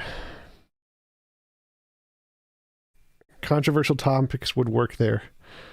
Crash the parties. Oh, is that Nate? Nate says post controversial topics on that. Oh, I'm gonna message.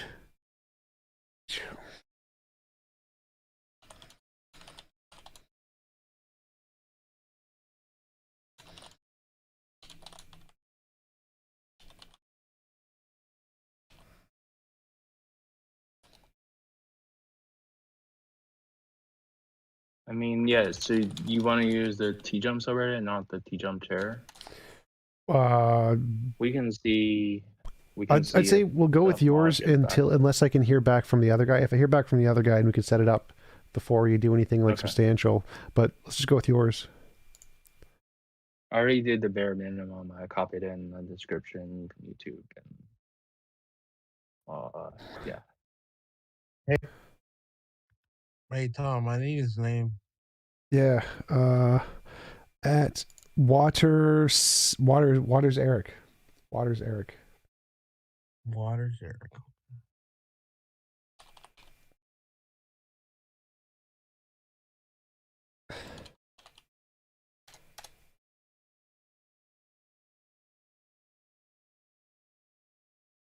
Oh, is that? Yeah, I made the Pine Creek subreddit today too. Nice. He doesn't really understand Reddit either, so. Hey Nate, But, how's it going? You can add like post flare and user flare and organize everything. And now you can post images, links, text posts, polls. Yeah, I'll see if I can find some people I know to mod and run it and grow it. That might be really helpful because I've been definitely looking for more ways to do that. I mean, it's not that hard to. You can just post like when you make a new link for a video, or you have a time, you can even like schedule the post to pop up at a certain time. But I mean, you can get Athens or us to do it too. Yeah. Yeah. See, I'm sure one of the things I use probably has an automated send a thing to Reddit option. I'll probably see if I can find one of those for every time I create a video. Exactly. That's all right. I invited you TJump _ as a mod to the TJump's chair. All right. Reddit.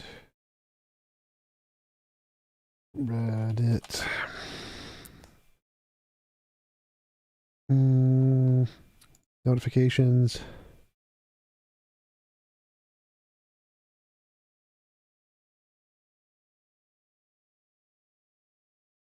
You are invited to. Where's the yes button? To accept, please visit. You have to exactly. You have to click that link. Accept. Click accept. Got it. Awesome. Cool. So you have full permissions. There'll be a little mod button in the top right of like the page when you're on that subreddit, and you can click that and then edit everything. There'll be like a panel on the far left. Mod tools. Yep. Hey, Um, Tom, I removed the timeout from him, so Awesome. he should be good. He should be able to hear that if he's still in the YouTube thingy.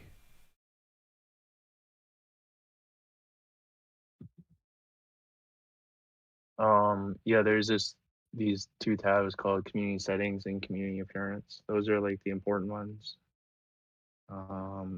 To like make changes to. You can add your icons as images.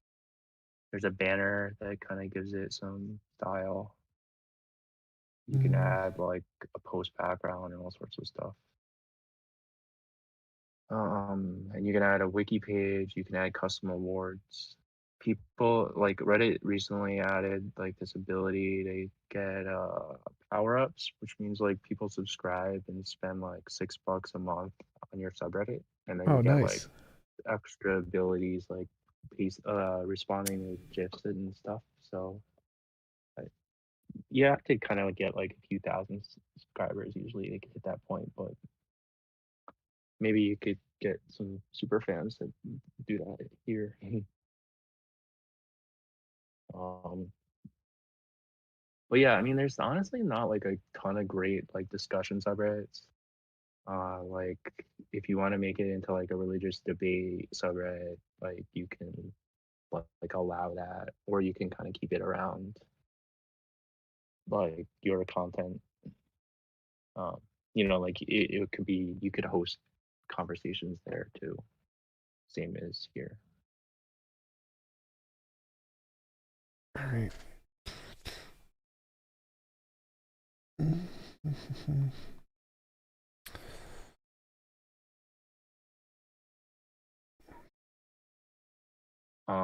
I posted the street epistemology link in general. Uh, in there, you can see a good example of like how far we can.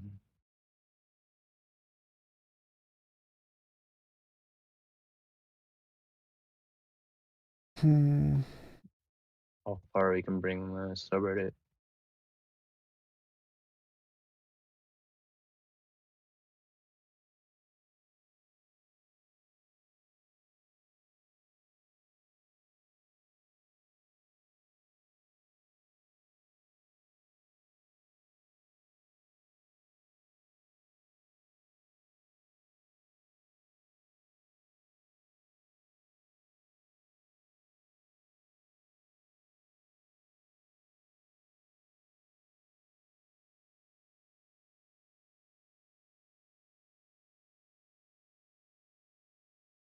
Did you watch Doug's interview with Gary Habermas? Just the first part. The first part, like the first 30 minutes? I think so. It was only like 30, 40 minutes. Yeah, it was only like 25 minutes long. That's it. Canadian Catholic took up most of the rest of the time with other stuff. Yeah, he had some stupid questions in the beginning. I was actually so we made an unofficial Pine Creek server, and then he was trolling it. So you can find the link to that on our Pine Creek server if you want to go there. Reddit. Um. Oh yeah. Reddit is also adding talks, kind of like the Clubhouse feature. Um. So that's going to be like a new content type that mods can select. They're like testing it now, and you can like ask for it as a mod.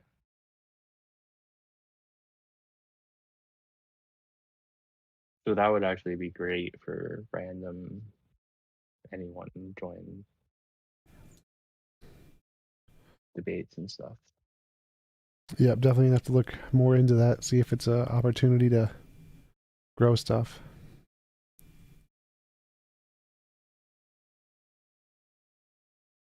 What did you think of the Habermas Pine Creek interview? Me? Yeah, whoever was asking if I saw it. Oh, that was me. Yeah, I mean, honestly, the whole like like I guess the cool thing is we haven't really seen street epistemology like used against an apologist. Like you see it a lot used against kind of like college kids and preachers who are kind of like just yelling, you know. But like, so it was interesting to see Doug try and pry and find issues with his logic. Um, but he was just so flustered, you know. He like it was really hard for him to have, for him to Yeah, think in hypotheticals. He just like couldn't go there, and he was just like he'd get bogged down in the specifics and then like explode. And then yeah, Doug would try and calm him down, and then like ask the question in a simpler way, and then he would go ranting off of some little word he heard, and it was like, gosh, like you're just using up so much of the time. that's Hmm. what they almost all do. Just bloviate nonstop. Yeah, it was the bloviation alert the whole way. I like Doug got some good points and made some good like digs, I think, uh, but hard to say explain them now. He did definitely show that the Plus, whole minimal. Oh, go the ahead. minimal facts, right? It's like completely arbitrary, right? Like you just Yeah, pick these random six facts and say, oh, these are the important ones. But like we could make a brand new religion and say these six facts are that Myron flew, and boom, you know, like if you just accept all those, then they're true. Oh, and then Doug brought up a case of like uh, people dying for their beliefs for Myron or whatever, and then like the martyrdom argument was brought up as a new argument from Habermas. So he was like, Doug was like, wait, now you're adding more minimal facts to your first six to justify the first six. So I don't know. I think it's all just post hoc rationalizations. Faith. It's mysterious.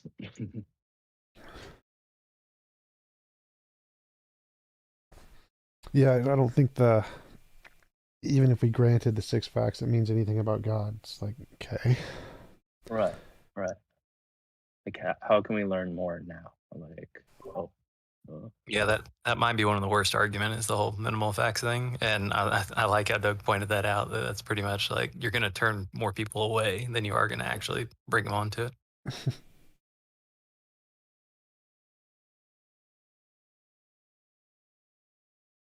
Hey, Tom, did you see the debate between apostate prophet and that one guy Ali Dawa?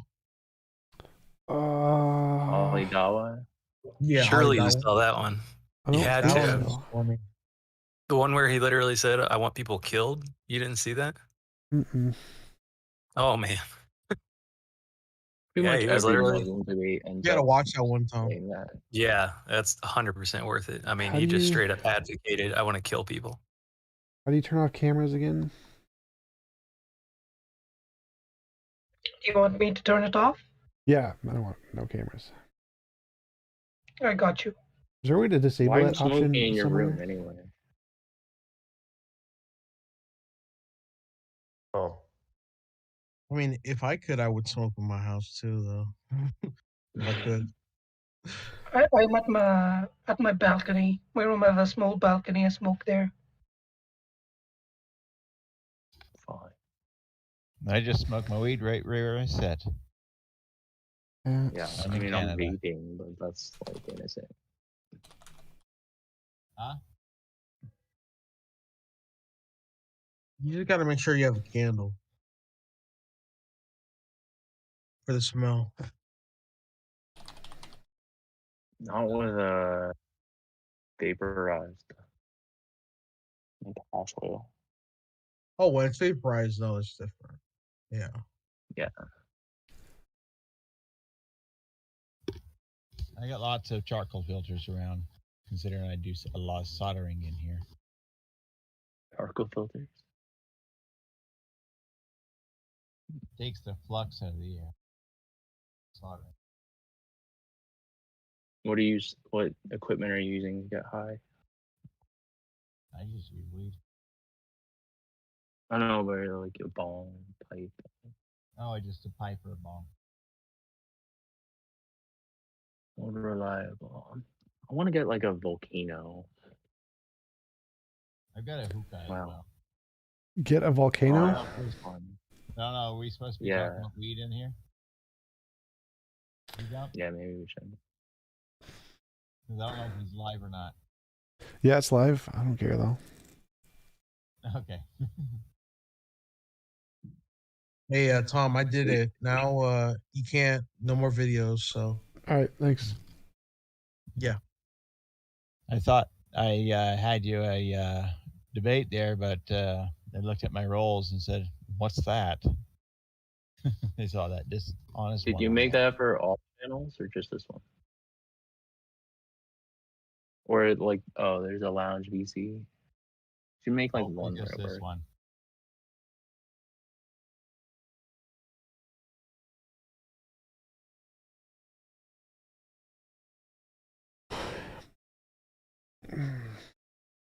Anyone watching the Olympics?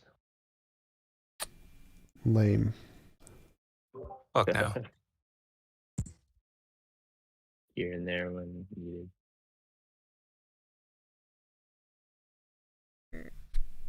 People spend their whole 4 years just so they can fuck up in the first 10 seconds. I mean, the Olympics are alright, but there's no reason to just watch other people do sports when you can do it yourself. Yeah, there you go. I mean, I'm not a big sports person. I just kind of sit in my room with it, deal with dabble with shit. Why watch YouTube when you could participate in Discord and be on YouTube? You know, that'd be interesting. I suppose.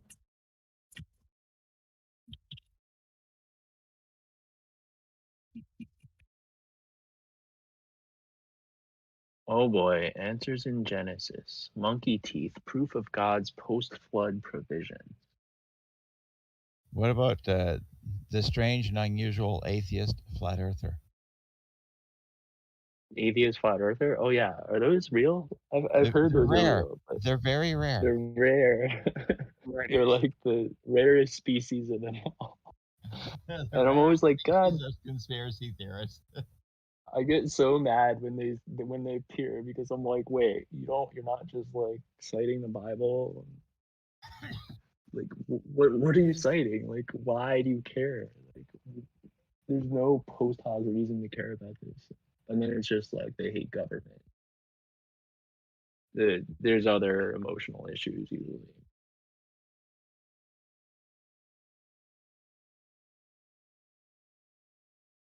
I remember one time we had back when Stage Discovery was on, we had a stage going, a flat Earth stage, and Tom went on pretending to be a flat earther. That was funny.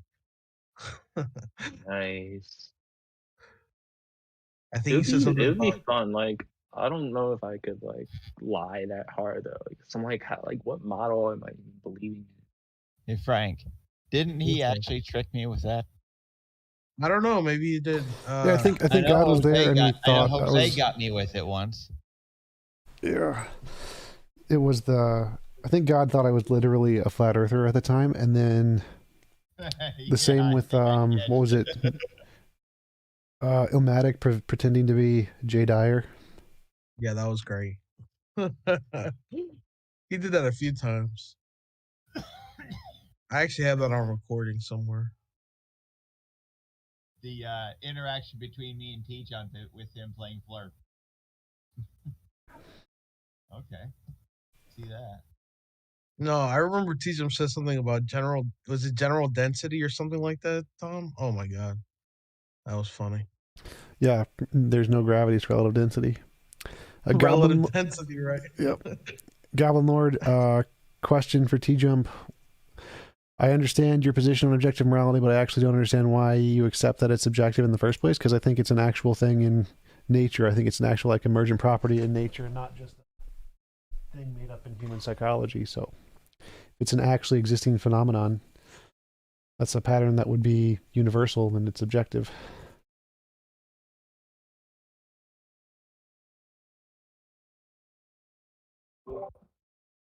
I wanted to ask you, why do you think truth is that which corresponds to reality instead of something else? I don't understand the question because that's just the definition of the word. You mean why don't I use like the coherence theory of truth rather than the correspondence or something?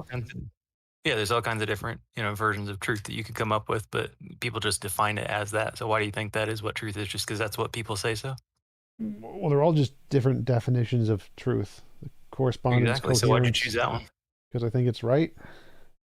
Why? That's my question. Because what I mean when I say truth is that which corresponds to reality. Okay, so it's just what you want. Okay. Truth is a property of sentences. It's, does this sentence do something? And the way to express what it does is contingent on the speaker. Like, what do you mean by this sentence? What do you mean when you say true? So when I say true, when I say this sentence is true, I mean this sentence describes something in reality. So truth doesn't like exist in the universe. Truth isn't like an actual property anywhere in the universe. Truth is a property of sentences humans made up. Does this sentence describe reality? So Okay. you can make up a different definition of truth if you want and say, I think that truth describes something else. But I mean, like, it's just not what I mean by the word. Right. And so you wouldn't be able to tell that person they're wrong when they say the truth is this other thing. You just have to say, well, that's just not what I mean by it, right? Right. Because, yeah, truth is Okay. property of sentences. If they said something about reality, I could say they're wrong, but truth isn't. Exactly. It's not an objective thing that's actually like out there that can be found. It's actually just what we create, right? Yeah, truth is just a word we use to describe whether or not sentences just do something. The sentence accomplishes this goal. That's how I see it too. I don't think there's any like actual truth out there. I think it's just our made up construct. Truth is in the table. The table is true. Like, what? Damn the right. table can't be true. That doesn't make any sense. The sentence that describes the table is true. The table can't be true.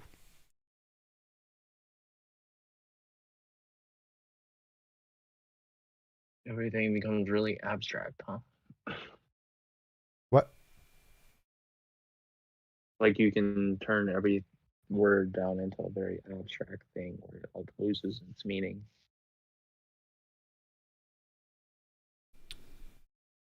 I just hate when like theist arguments end up there.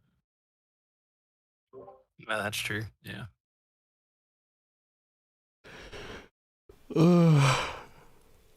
Hey Tom, can you hear me? Yep. Hey, thanks. First of all, thanks Frank for getting me on here. I wanted to go back to the objective morality point. All right. Because so I would agree that you just said a minute ago that there's a pattern that's objective. You can see it, right? It's, let's say one example of people always give is killing babies is wrong.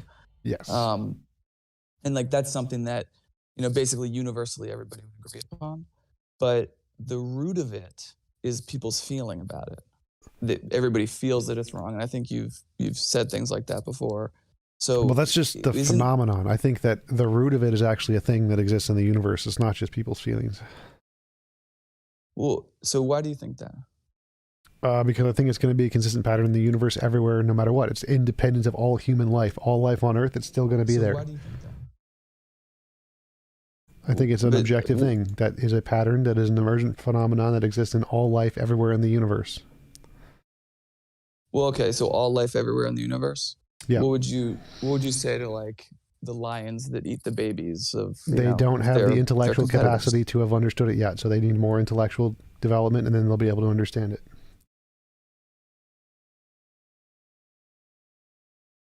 So it's the pattern is that as you gain in intellectual capabilities, then you will gain in intellect and resources, you will have an increase in moral aptitude. So lions don't have the correct intellect or available resources to do that. And if lions do have the available resources, they don't eat things anymore. They don't kill. Like if you give a cat enough food, it won't start killing things for food anymore.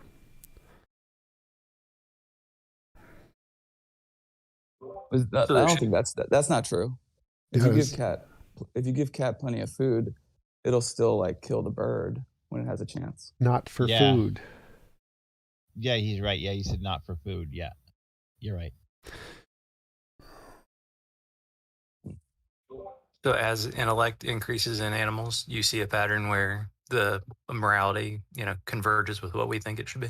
Yes. So the more intelligent the animal, the more moral they seem to be, or more aptitude for morality they seem to have. That's what I noticed too. I think that this is a pattern that you can see, but I don't know how do you prove that? And I know you might say that you cannot prove anything definitively. You can just sort of look at the patterns and surmise a general direction. But I think the problem that I have with when you say that that's objective is, and then you even go as far as to say things like it's, a law of physics, the same way you could, measure the weight of something. I think it's just not as clear as that. I don't think you can prove it as definitively as that. You can sort of say, I noticed this. Yet, and I you have can't do it yet. a general sense that it's going in that direction, but it's not as like, it's not as objective as like weighing the weight of a tire or something. Right. So what I say is that in the future, we will hypothetically be able to discover this field, and we will be able to prove it in the future. Not that we can do it now. So it's really just, it's a kind of a conjecture that it's a objective. hypothesis. Like you're saying, it's a hypothesis that in the future we may be able to. Yes, it's a hypothesis to explain the data that makes testable predictions, which might be confirmed in future. Yes. Okay, but it's not yet. Right. If it was already, I'd have a Nobel Prize. So obviously not yet. Right.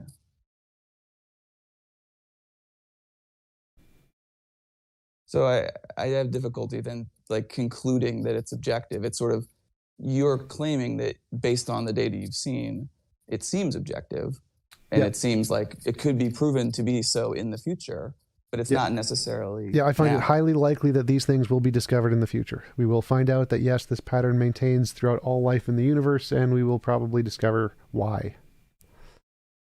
Okay. You mean like laws of like cooperation, or like ways that organisms like share and like have their benefits shared perfectly and stuff like that? What? Like we might just find like constant equations to those kinds of questions. Sort of, but I'm saying there's literally a physical law that causes all of those things. And there's like an actual emergent property that results from interactions of brains that actually exists independent of those brains.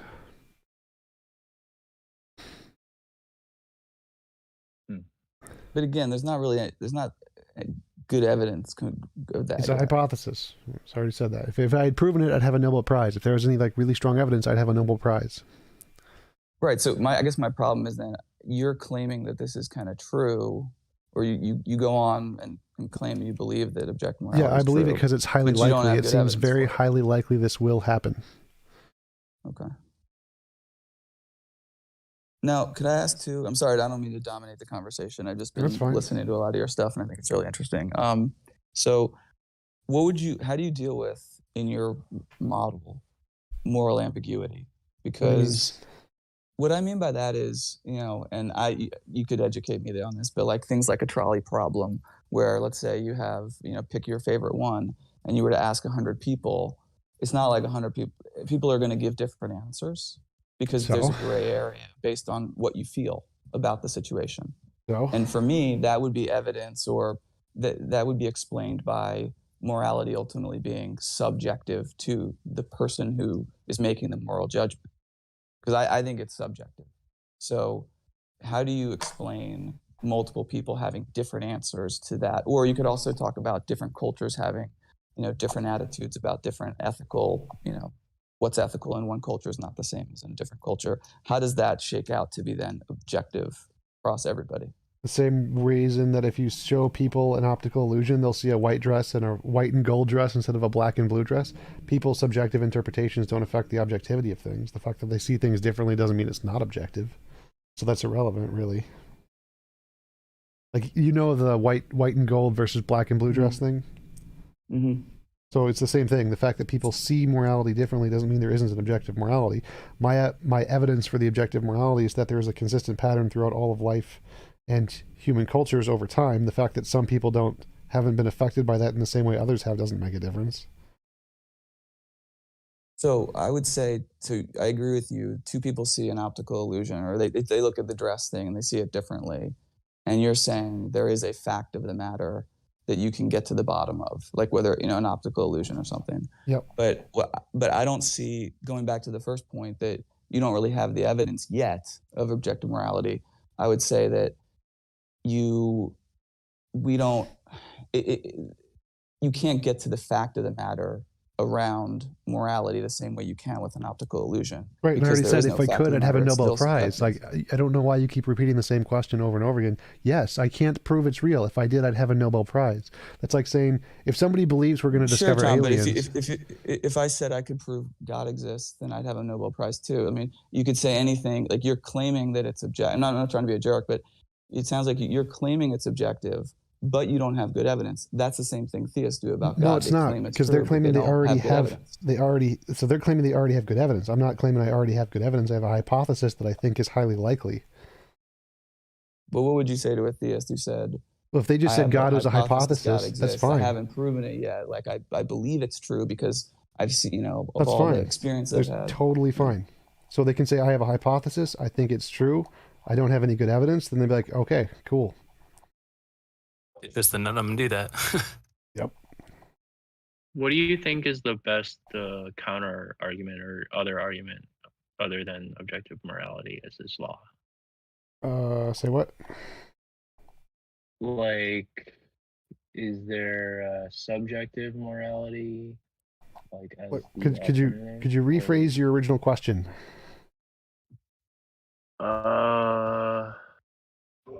Are you asking what the second best thing would be if it wasn't objective morality? Right. Like, if that wasn't the answer. Oh, yeah, evolution is the one that's the most supported right now. Evolutionary based morality. Okay, cool. Do you think that moral intuition and moral progress and being able to solve moral problems, those are all weak evidence, not strong apparently? Well, they're the phenomenon, so they're like the things we're trying to explain. So they themselves wouldn't necessarily be evidence. They're just the phenomenon we're trying to explain. Gotcha. And does evolution basically like find or like be guided kind of by this physical law of morality, of the objective morality? What? Like the current view is just evolution happened and people are moral for reasons basically, but what am I saying? That instead of just evolution, it's like evolution like worked along these formulas that we can like objectively verify. What? Like the evolution of like a population in a species changes over time, right? Sure. Maybe the ways that the members of the group, they like share food or they share labor in some kind of fractal way. Like fractals pop up a lot in evolution, and then like people are like, oh, that means there's like some math law of God giver thing out there, right? It would be kind of like that, but instead of fractals, we're getting these objective laws of morality. Sort of, yeah. I think I see what you're saying, that some people find a connection in mathematical similarities and infer a mind from that. And so if we infer pattern similarities in morality, we can infer some kind of objective thing from that, I guess, yes. It doesn't even have to be like a mind guiding. Right. I didn't mean to imply it was a mind. This algorithm, right? Where like populations kind of thrive under these inputs, and then like, so it's like a law of physics kind of. Populations hit that, right? So but like, because laws of physics are mathematic regularities in the universe. So if we see a mathematical regularity in the nature of social animals, that's kind of like a mathematical regularity in the law of physics. Yeah, and like the evolutionary ecologists and stuff, they like actually crunch all these numbers and figure out the averages, and then they can talk about it like as measurements. Pretty cool. Yeah, sure. Yeah, I think you're kind of right. I think like the challenge though is that like evolution will have to figure out like how those like algorithms kind of came across or just got selected over all the other ones, which I guess is kind of accomplishable if you like have bacteria kind of follow the algorithm you end up finding.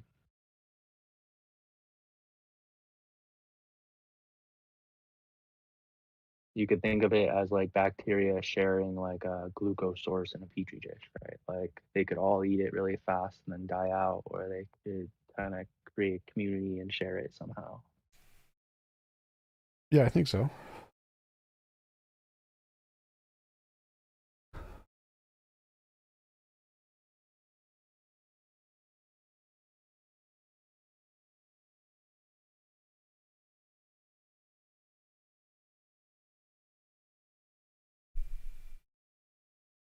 Any good debates coming up this weekend? This weekend, I don't think I have anything Friday until tomorrow, right? Monday. I have one tomorrow with Mango. Mango is coming back. Oh, nice. Yeah. No. Is that about objective morality again? I have no idea. He paid for the debate. He can say whatever he wants to say. I was gonna say that. Did he pay again? Yep. What a dummy. Wow. Oh my gosh. I really hope biblical shows back Is he up. a theist or an atheist? He's the shapes and I colors. missed the last. Yeah, I think he's a theist. Ooh. He's not a deist, is he? I'm still kind of thinking he's probably Mango. He's probably the same as Mango. He's also from Australia, so I'm thinking he's Mango. I mean, I think Mango is biblical theism for the win. Biblical. Oh, he definitely is. Oh. I think didn't he call Atheist Experience or talk to him a few months ago? Oh yeah, like for a couple weeks in a row on every single show. He's hard to listen to, but keep taking his money. Yep. He's not a flat earther, is he? I don't think he knows shapes well. Possible. Flat is the lack of a shape. No. Flat is the shape of a flat earther's brain. Oh my God, your discussion with Mango was almost too much to watch.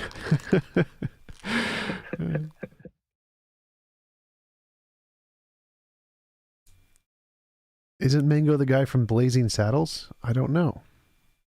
Mongo. Mongo like candy. Matt C. Speaking of Matt Dillahunty, would you debate him on recent comments about you? Sure, I do. I think I would like to do a debate with Matt on can you disagree with leftist topics without being bigoted. I think that's one I'm really interested in doing. No. It's impossible. It's impossible. That's what most of them say. They just define. If you disagree, I define you as bigoted. Like, what? You can't do that. Exactly right. Yep. You nailed it. I'm gonna have dinner. TJump, I'll let you know if your subreddit, the old one, gets cleared up. Awesome. Cool. Thanks. Otherwise, we'll use this one. Yeah. Everyone, make a Reddit account, subscribe to it. You can post links, text posts, write articles. Just like a public database, basically, about whatever topic you want. Kind of like Discord is now. Like, basically, yeah. Like you can maybe take your favorite TJump video, or debate, and then post that on the subreddit, and then like say, "This is clearly the best. Change my mind." Stuff like that makes really good content. And also TJump, we can build a schedule in and connect like a Google Calendar and stuff, and all your future all your future debates can be like in the sidebar Cool. on Reddit. So like people could use that basically to figure out when new debates are coming. All right, guys, I'm out. See you later. We're going. Hey, Tom. By the way, Hey. go ahead. So sorry to belabor this point. I've just been kind of mulling over what you said. So you're familiar with Sam Harris's health analogy to morality, right?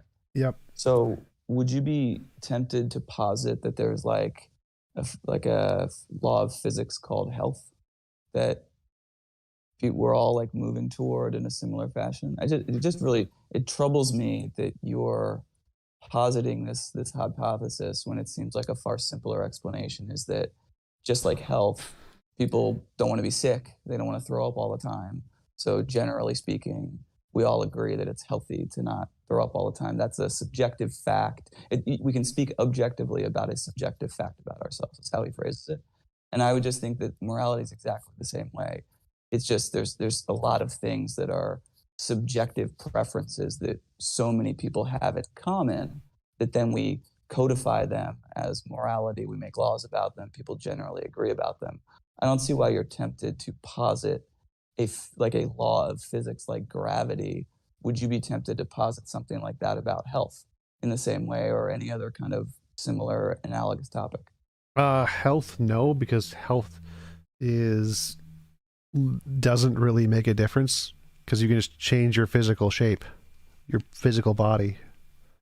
Health then is just irrelevant. So I would say that it's the same. Sorry, go ahead. It's not the same thing. So I'd say that morality is a thing we will see as the same everywhere in the universe. If we go to another species, another planet, will they have a view of morality? Yes. Will it follow the same pattern ours does? Yes. Will they have the same view of health? No. Because they'll have different bodies, presumably. If you find an alien species that's vomiting all the time, I mean, presumably if they have any type of anatomical structure like we do, like... Right, but they could just have a different anatomical structure where vomiting is good for them. It's a part of healthy things like birds where they vomit food, and then it wouldn't be unhealthy anymore. So that's purely subjective to the physical shape of the body and nothing else. But okay, would they not though have the concept of health not as specific to vomiting, but just the idea of things that make you, live longer and flourish more versus things that make you die and be diseased, whatever shape that takes? Not necessarily, no, because there could be different things. Like they could live like the tardigrade or things that don't die and don't age and have a completely different view of health. So no, it would not work that way. Well, not aging, but something could still kill them, right? Like getting their head chopped off or something. Yes. But presumably, if we're talking about a different species or alien, they are organic, No, I say organic and synthetic. So like artificial intelligence is non. Okay. I don't know what that's. Okay, how about something that has a physical body? They're still going to have the concepts of health. They're still going to have a physical body, but no. So the answer is going to continue to be no. No matter how many times you ask, it's going to still be no. I don't see why it fails though. Because physical health is contingent on how your body works. How your body can work can be completely opposite. So what can be healthy for one is not healthy for another. Someone can vomit all the time and that be a healthy part of how their body works. So no, it's not objective in that way. I think, though, you could make similar points about morality, it being subjective. I'm saying that's literally wrong, that everywhere in the universe are going to say, yes, they're going to find this exact same pattern. But certain things aren't always immoral to different people in different cultures. Because they're ignorant of morality, Kay. I wouldn't say that's right. I mean, let me give you like an example. I don't want an example because I already know what you're going to say. You're going to ask the same question over and over again, and I'm going to tell you the exact same answer over and over again. When we go into the universe, we're going to discover that all the species with the same intellectual capability we have will have the same patterns of morality we have. And if you get more intellectual and more technologically advanced, you're going to have the same pattern accentuated into the future. Like, I don't know why you keep asking the same question over and over again. What about infidelity and cheating, right? So I don't think it's immoral. That's generally considered wrong, but it's not considered wrong to the same extent in every culture. Like some cultures expect it and actually are kind of interested or intrigued by it. Yeah. But in other cultures, it's considered immoral. Yep. And so that would be to me an example, or I already answered that. That's the same as the subjective. white gold dress and the black blue dress. The fact that people interpret things differently is irrelevant.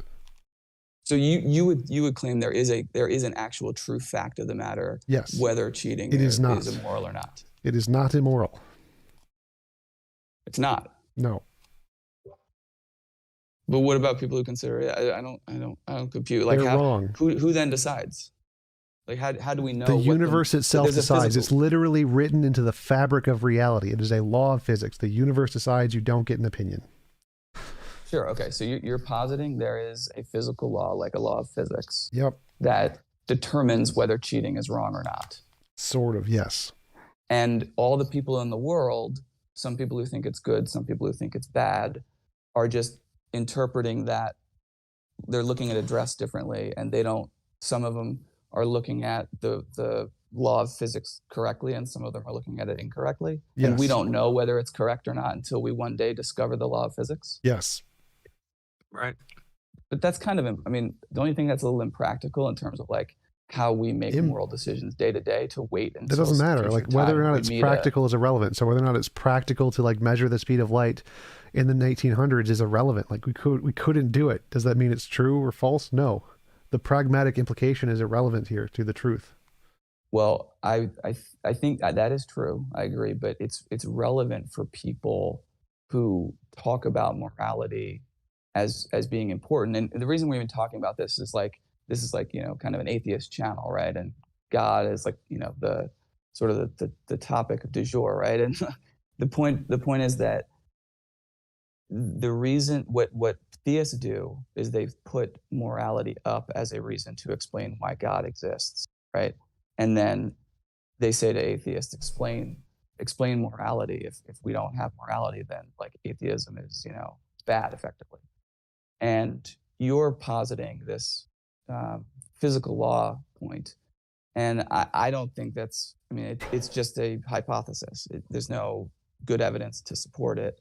And so when you put that out there, I think it makes, in my opinion, again, no offense, but I think it's a bad argument, because when people hear you say that morality is like a physical law like gravity, it sounds like it's kind of stupid because we don't have any evidence for that. I think it's a far better explanation to just say that it is the result of the data we see. Human beings are, generally agree on a lot of these things, and there's ambiguity, yes, but it ultimately is subjective, and we all agree on it. That's the truth. Well, you can think that, but you're just wrong. So again, consensus of experts in philosophy is that it's objective right now. The question is how. So it's not really, like, you can think that as much as you want. I just don't care.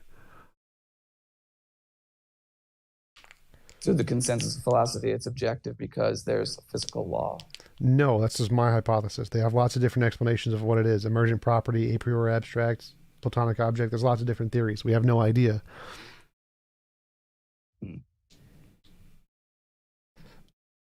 I think it's going to be a physical law kind of a thing.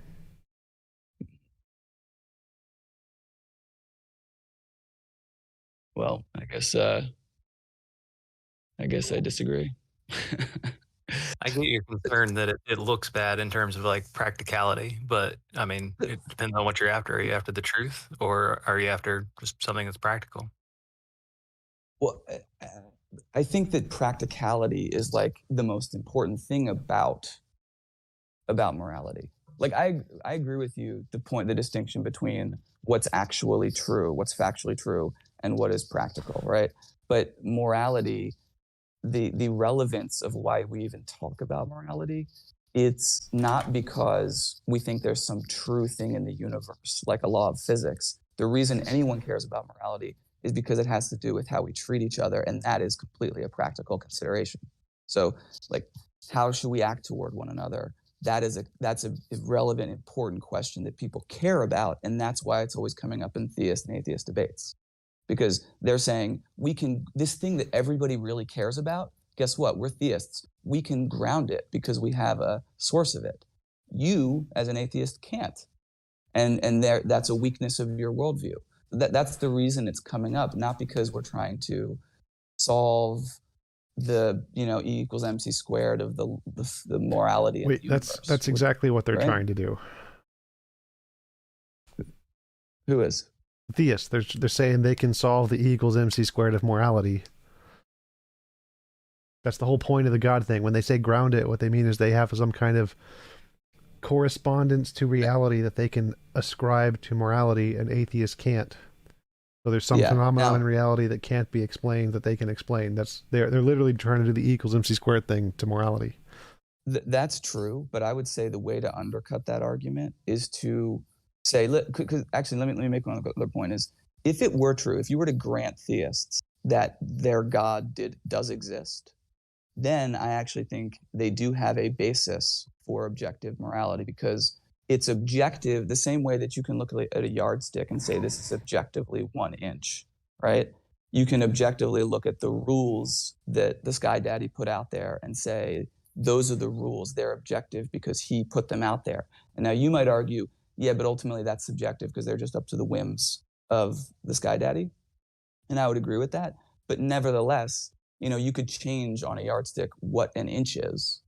So the same way the Sky Daddy could change the rules, but at any given moment, the inch is the inch and the rules are the rules. So if you grant that God exists, I think they do have a basis for objective morality in the sense that it's observable and objective. Boom, that's the rule, right? But the way to undercut them is to say, that's all well and good, but the reality is you just haven't shown that the God exists. Instead, what you're doing is you're trying to undercut them by saying it's a law of physics, which is a hypothesis quite. You have no evidence for. So there's 3 things there. One is that when we're asking about real morality, objective morality, we want to know, is something real, true, independent of opinion? That's what objective means. So if it's contingent on God's opinion, it's not objective.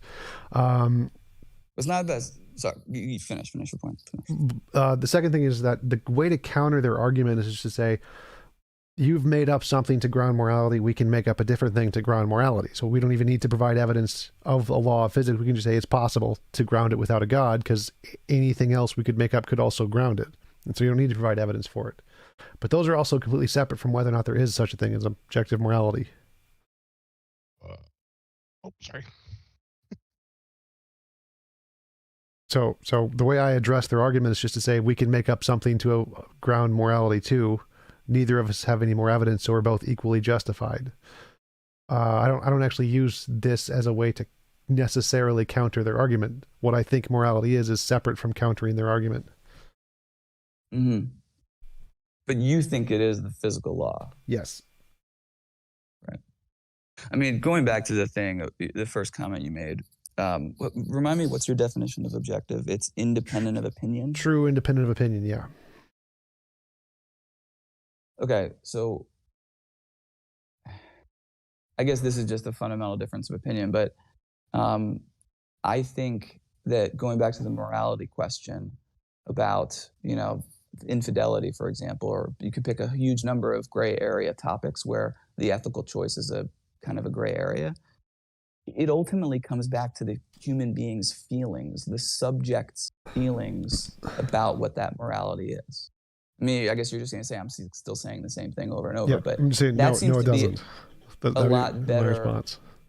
It seems to be a lot better of an explanation than to just hypothesize a law of physics for which you have no evidence. Isn't like why is your explanation better than mine when I'm talking about, like, it seems fairly obvious that I have a feeling about morality. Other people all have feelings about morality. We come together as a society and we create traditions and standards based on our collective feelings. That seems to be like a very sensible explanation for what's going on.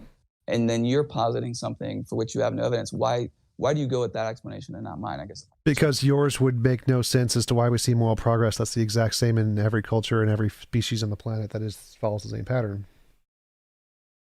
Well, I think I can make sense of that. And that is, no, if it's arbitrary and decided by the values of the people, then it would be random. There wouldn't be one. If there wouldn't be a consistent pattern that's the same in all cultures all over the world, it wouldn't make sense anymore. I think the way that I would explain the point, so I have an answer for you. The way I would explain it is, I guess I'd probably reference back to Sam Harris with the concept of well-being, which is that even though people have differences of, I think so. There's different categories. Some categories purely are subjective, and we just make up a rule, like let's say infidelity and Latin culture. My wife's from Latin culture. Like I've learned about that through her, that they have different like sensibilities about these things, right? And so those are things where the morality is sort of, actually is subjective in the end. But then there's other things that you could ground in well-being, which have to do with really physically hurting people, causing pain, stealing things, giving people freedom. There is a well-being that you can ground the subjectivity to, that creates progress when people are creating more well-being over time. And we discover those things through consistent, reliable patterns, like more liberty, freedom from pain and suffering. Those things can explain why subjects have better experiences in life and more well-being when they're free from suffering and all those terrible things. And that's why we have progress in the direction towards more freedom. Okay, so that didn't make any sense. What's wrong with that explanation? Well, it doesn't make any sense. Like, well-being is just another word for the same thing we're already talking about, and you're just granting that there's some objective features or something. Like, seems to go counter against your argument, but again, it didn't make any sense. So you're trying to explain, why is there moral progress that is the same across all species and all cultures everywhere in the world? Because well-being is a thing. That doesn't quite answer the question. Well, it would say that the answer is people have common experiences, right? Like they let's take slavery as an example. There was a time when, the most powerful people could enslave other people. And then over time, we realized like that's a bad thing because I wouldn't want to be enslaved. We have, as a society, we progress because we have, a more comprehensive understanding of morality. And that is the well-being. Like that seems perfectly reasonable to me. Maybe I didn't articulate it very well, but it's... Why do all societies follow the exact same pattern? Why do we all value the same things, independent of culture and values? You can't say culture and values because it's independent of culture and values. Well, why do we see these patterns in animals that have no human culture and values? Because it's something like, the painfulness of pain. Like, why do we move towards not inflicting pain on each other? That's in the moral bucket. It's because we don't like pain. It's common across all species of animals and people. You're talking about moral intuition and moral progress, right? I'm explaining why there's moral without the need for there to be a physical law for it. And I think it's kind of common sense, or maybe I'm doing a poor job explaining it, but like if you say, I don't want to be hurt, I don't want to feel physical pain. And so societies over time gradually start to realize, they start to get the joke that if I'm not inflicting pain on other people and we have general order where people aren't inflicting pain on each other, then I'm less likely to have it and we'll all get along better. So that is the direction of all societies, because they all get the joke that if we're not hurting each other, that means I'm going to have less pain. That's better for me. So let's all collaborate here. And that's just that's the direction of everybody. I don't see why does that require, a law of physics? Because it seems obvious. Empathy is only a thing that evolved more recently, and it's not, morality exists in things with no empathy. So it can't be based on empathy. Morality exists in things with no empathy. Like, can you give me like animals, you mean, or something? Yep. Like animals, and in my hypothesis, AI will probably have it too. So yes, it will not only exist in empathy things, and we see moral progress in things that have no empathy. I would say, first of all, I guess it depends on which animals, but you could probably explain that through evolution and social species. And also, some people would argue that some animals probably do have empathy. Like, well, lots of animals do have empathy, but not all of them. And morality exists in things that don't. Sure. So give me an example, just because I just can't think of any. What's an example? Smaller insects that exhibit moral things and helping. Right. So like bees, they collaborate. They have their roles. They have like a society that has rules and laws of behavior, and ants and all this. I would say that is a product purely of evolution, where you have, when ants are collaborating together, they're able to propagate their DNA more. So that explains why they collaborate the way they do. And it looks like we interpret it as morals, but it's really just the logical, common sense conclusion of what they need to survive if they're collaborating in a better fashion. Okay, and yeah, you're just obviously wrong. Like, this is going to happen. We're going to discover other species and other things, and they will have morality. So your model is provably wrong. We're going to discover morality in things that aren't evolutionary, so it's going to be provably have nothing to do with evolution. Like, this is not even hard. What? You're saying you just said I'm obviously wrong, but yes, you also said that we're going to prove. So you're saying I'm obviously wrong for something that hasn't been proven yet. Like if you did prove it, then I'd be obviously wrong. But it hasn't been proven. It's just a hypothesis. No. What you're saying is obviously wrong. Like, no one agrees with what you just said, so that doesn't work. The models in morality in what? There's people who agree with him. No, like in academia, I'm saying. Like in academia, his model doesn't work that way. Can I probe you there? Because that's not the point now, is it? You said no one agrees with him. There are people. I'm gonna kick you if you're that pedantic. I'm just gonna kick you. Obviously, I didn't mean literally no one. That's just stupid. Don't waste my time on that pedantic garbage. I agree. The point here is that it seems obvious, seems highly likely we will discover other species. They will still have a model of morality. Any kind of interaction will build a model of morality. It doesn't require evolution. It just doesn't make any sense what you're saying. Like, I don't. Okay. It's just a stupid thing to say. Like, there's a reason the consensus is yes, we're going to find these patterns in everything. It's not just going to be in humans. It's not just evolutionary. We're going to find these same patterns. This pattern is more than just a product of evolution. So you're saying, and you could be very well right, I just don't know. You're saying that the consensus view in academia is the reason that ants behave the way they do to each other is because they have a moral system. No, that's that is not, somehow. no.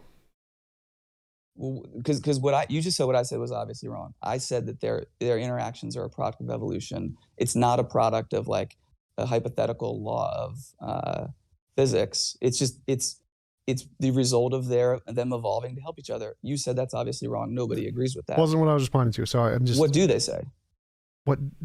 As I said before, the consensus in academia is morality is an objective thing. There is a right and wrong answer here. That's the position. How do they explain the ant morality? How do they explain the ant's morality? Like, I don't know. I was saying now I explain it.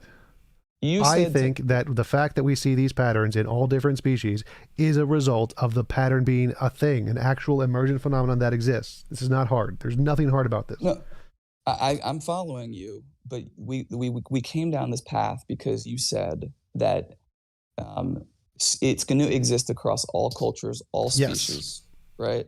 And then you said including species. I'm tired of answering the same question over and fucking over again. Okay.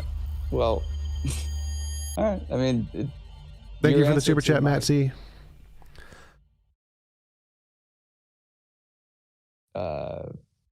If you don't want to talk about it anymore, then yeah, it's so fucking stupid. Like, no, we will discover morality in future things. If you don't believe that, you're a dumbass. Like, you have to be stupid to not think, yes, we're going to discover morality in other things. Yes, it's probably going to follow the same pattern, which means everything you're saying is wrong.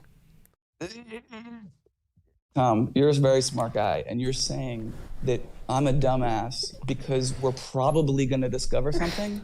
Yes. But, I mean, come on. That's you're saying will we discover other life forms? Hypothetically, will they have morality? Yes. Okay, problem solved. Like, do you think they will not have morality? Will other species on other planets, will they not have morality? I think they will. Will it follow the exact same patterns ours does? To the extent, yeah, I mean, it'll probably follow patterns. Yeah, because there's objective things like health, that they will always follow these objective patterns, and it will be the same across all conscious agents in the universe, won't it? But that doesn't show that there's like a law of physics. There's something there. There's something that causes certain consciousnesses to form a certain set of desires that correspond to some set of values. Yes? And it's not always health. People don't give a shit about health. People sometimes choose to suicide. That's perfectly fine. And we understand that if someone wants to die, they're morally allowed to die. So morality can go against health. Perfectly fine. And this will be the same everywhere in the universe. Right. But you So yes, said there's stuff some like there's like pattern. a There is moral some pattern. There is some field or something, function like- of reality that causes consciousnesses to have this set of values that is independent of health, independent of evolution, most likely. This is not hard. This is very, very simple. Very, very simple stuff. Will this happen? Yes. Is a universe better without rape? Yes. This is not hard to say. No, I get that, but again, so I don't want can to talk about this anymore. So fucking dumb. Too many times. The few things that piss me off, repeating the same answer over and over again. Yeah, well, I mean, I don't think you've done a particularly good job of it, but that's up to Yeah, I've done a listeners. great job. You just keep asking the same question. No, but your explanation Just for it is stop. that there's Just a law fucking of science, stop. Just stop. which is Holy shit. Just fucking stop. It's based on the. Just it's stop based or I'm on going to the kick you. people's- Last warning. Shut the fuck up. So tired care. of Thank answering you. the same question over and over again. Holy shit. Is there evidence for it? No, we don't need to. I think it's highly likely. If you disagree, okay, be a dumbass. I don't care. All right. Well, I appreciate the conversation, Tom. Thank you. Yep.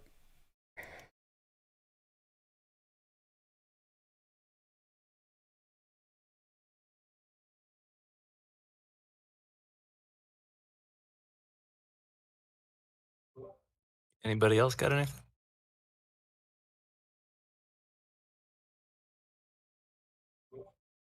What did you think of your debate today? The Dan, I think was his name. I don't think it was supposed to be a debate. It was just more a conversation, but I just gave it my general title. Yeah, it was definitely not a debate, that's for sure. It was just some guy being super friendly, like over the top friendly, like, hey, look at me, I'm a Christian. Yeah, it This wasn't- is how friendly we all are. Yeah, it wasn't scheduled as a debate, so it's just an open conversation. Yeah. Yeah, it definitely didn't go. I was thinking it was gonna, just from the evidence of God thing. I know you put that on anything that Yep. generally has to do with God, but yeah, he definitely didn't. I mean, did you think of anything where he actually gave any, possibilities for evidence of God? I don't remember any. I didn't ask for any. So again, I never told him about that Exactly. title. The title was completely separate from the conversation. It's just the thing I put on Right. there. So it wasn't supposed to be. That's what I figured. Since you said you just generally do that for all those things, so I Yep. figured. Yep. So it was.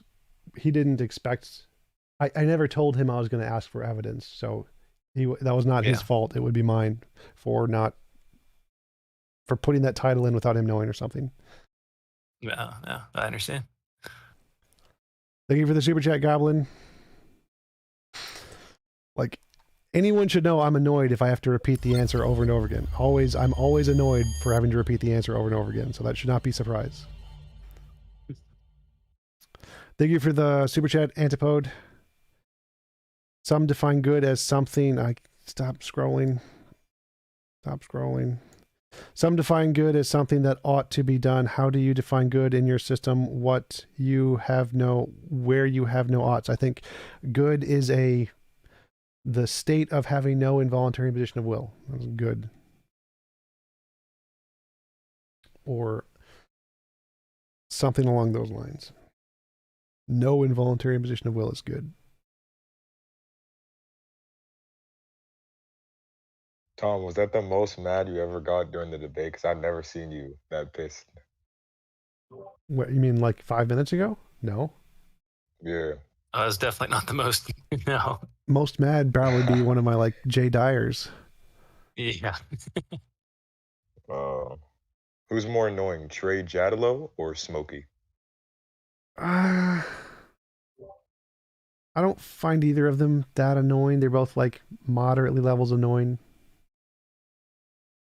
Oh, okay.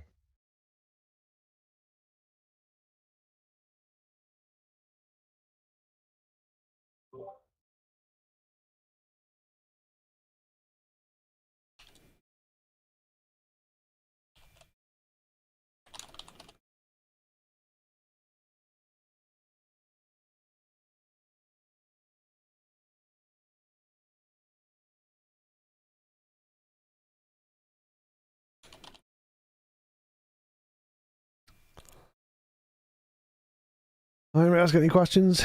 I'm probably gonna get dinner soon. Just a random thing. I definitely think you're heading in the right direction with doing more debates more often and kind of keeping them more regular, and having the after shows and stuff like that. I think it's definitely helping. I like it a lot. Thanks. Yeah, I hope so. It definitely seems to keep more viewers than just doing like a Q&A separate or something. Yeah. Yep. And Poe, thank you for the super chat. What would you say that justified immoral acts are good? Sort of, because they minimize the involuntary imposition of will. So they're the least involuntary imposition of will you can do. So good in a general sense, sure. I guess that fits. I guess that's a good way to define good, as getting the closest to the best of all possible worlds you can. Good is like a pragmatic definition, sure.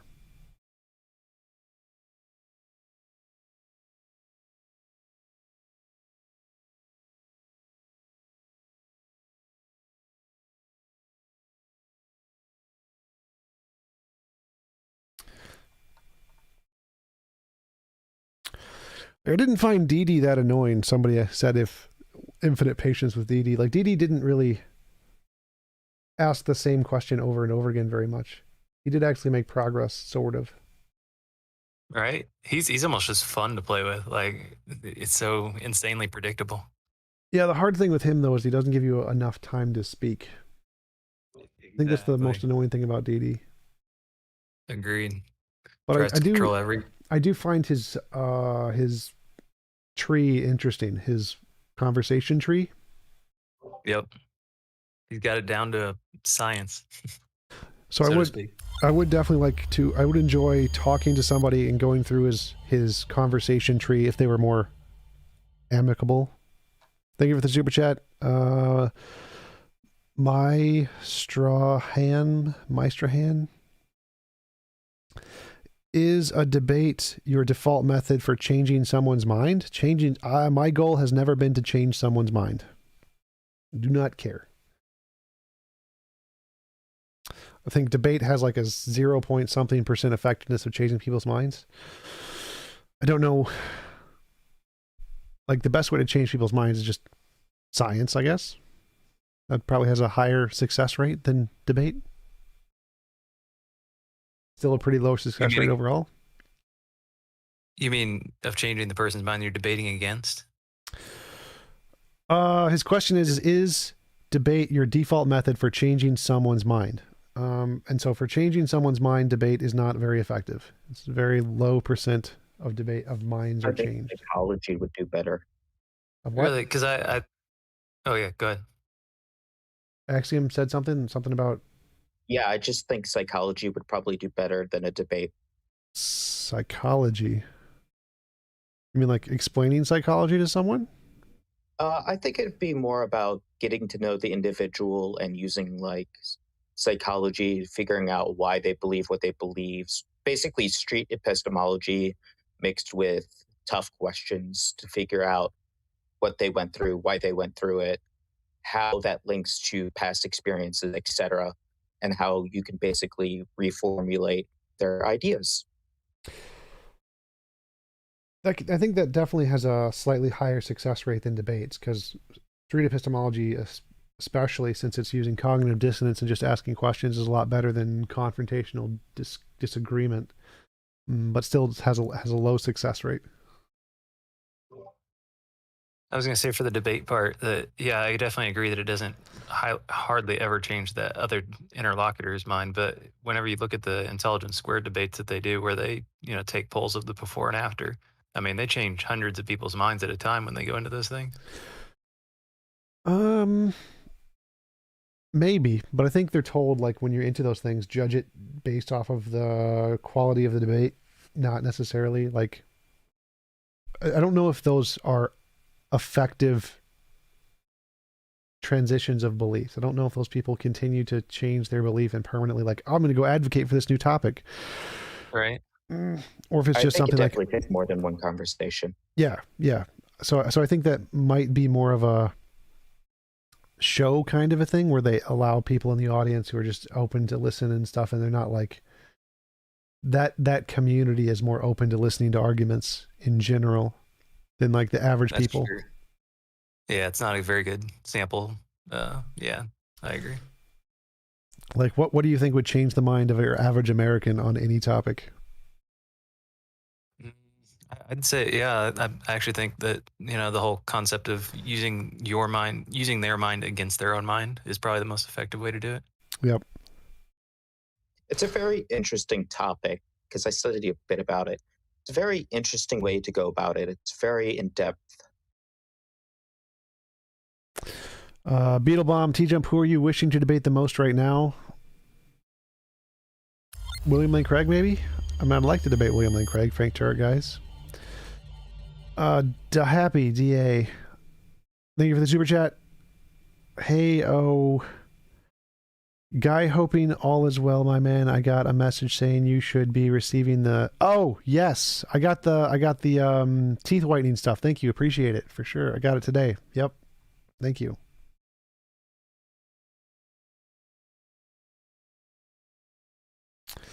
Sent me some really fancy, nice teeth whitening stuff because I got yellow teeth. I'm actually doing the same thing. That's funny. Oh, what kind do you have? I have no idea. He just sent me the stuff he is because he's a dentist guy. So, gotcha. I could tell you what he didn't get. Acid, cocaine, meth. There's a lot of things I did not get.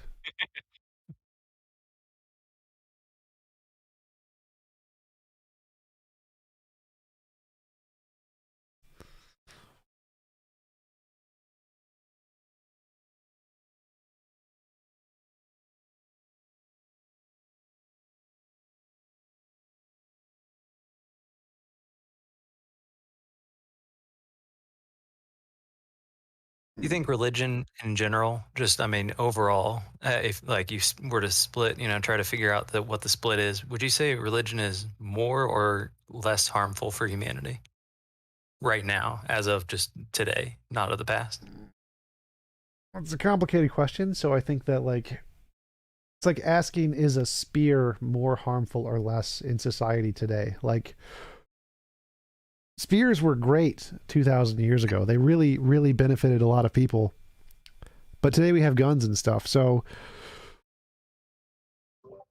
exactly. So what's your answer? Take your best guess. I mean, well, the question is like, also, wouldn't that be like Swanee? What? Well, the question is like, would humans today, like, if religion, if we could replace all of their memories with non-religious ideas, so they didn't like have all of their biases, religious biases, would they still be as positively benefited by those secular ideas? Maybe. Exactly. I think that would work. I think they would. I honestly think it's more harmful than less harmful. But I mean, like, if we let's say we just disproved every religion tomorrow, like just proved every religion wrong. Yep. I don't think that would be good for society. I think a lot of religious people would go crazy. First, I agree. But I think after things settle down and people realize the truth, then they'll be like, okay, well, now we're all on the same page. This is beautiful. We can actually work together now. Oh, I think shit would burn. It would for a little while, for sure. Maybe like a few hundred years. It sounds like for a little while, a few generations. Just a little bit. We'd be back in the Stone Age. People would go shit nuts.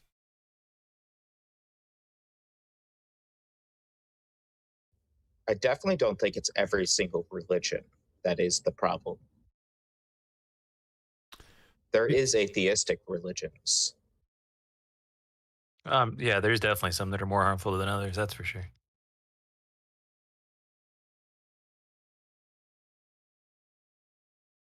There are definitely atheistic religions, sort of, and I definitely want to create one, so I definitely agree there. Yeah. I'm a part of an atheistic religion, so... Yeah. Which one?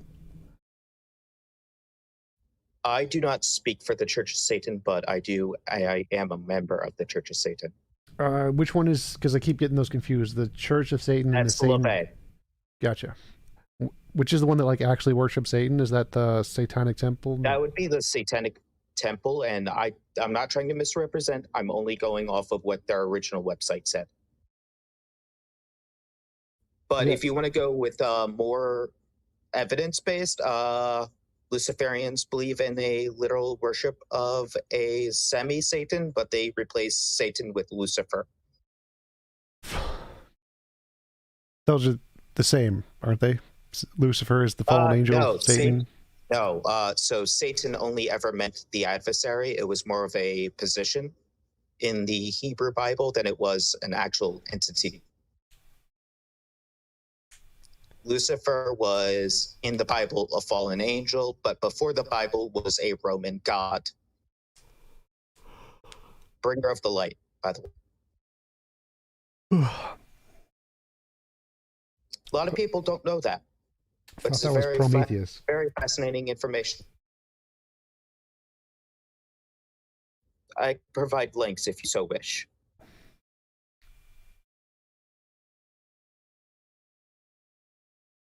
But I think a lot of people who worship Satan would, like a personification of Satan, would probably be more along the pagan areas. Some of the pagans believe in a literal worship of Satan. Some pseudo-Christians believe in a literal worship of Satan. It really depends on the religion.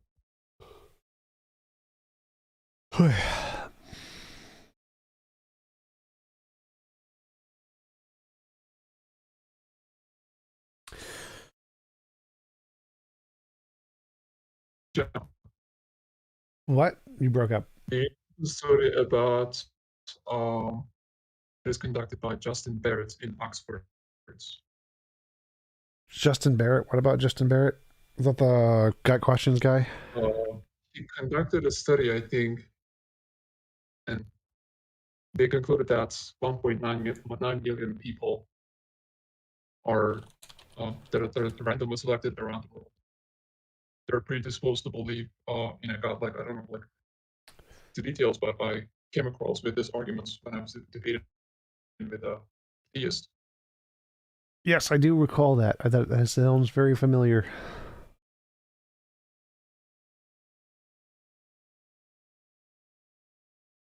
I think there was also another study about how conservatism and religion are a part of the same kind of psychological function in a lot of ways.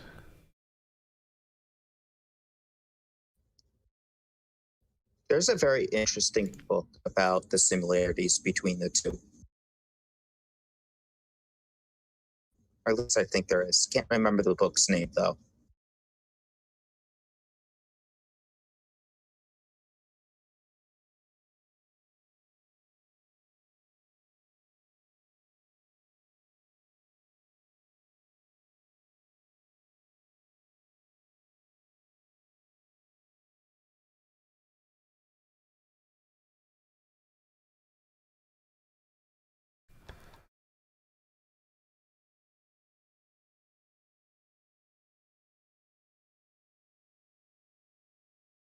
All right, guys, I'm going to get off, get some food. Thanks for showing up. Thanks for watching and showing the after show. Appreciate the super chats. And I'll see you tomorrow for mango tea.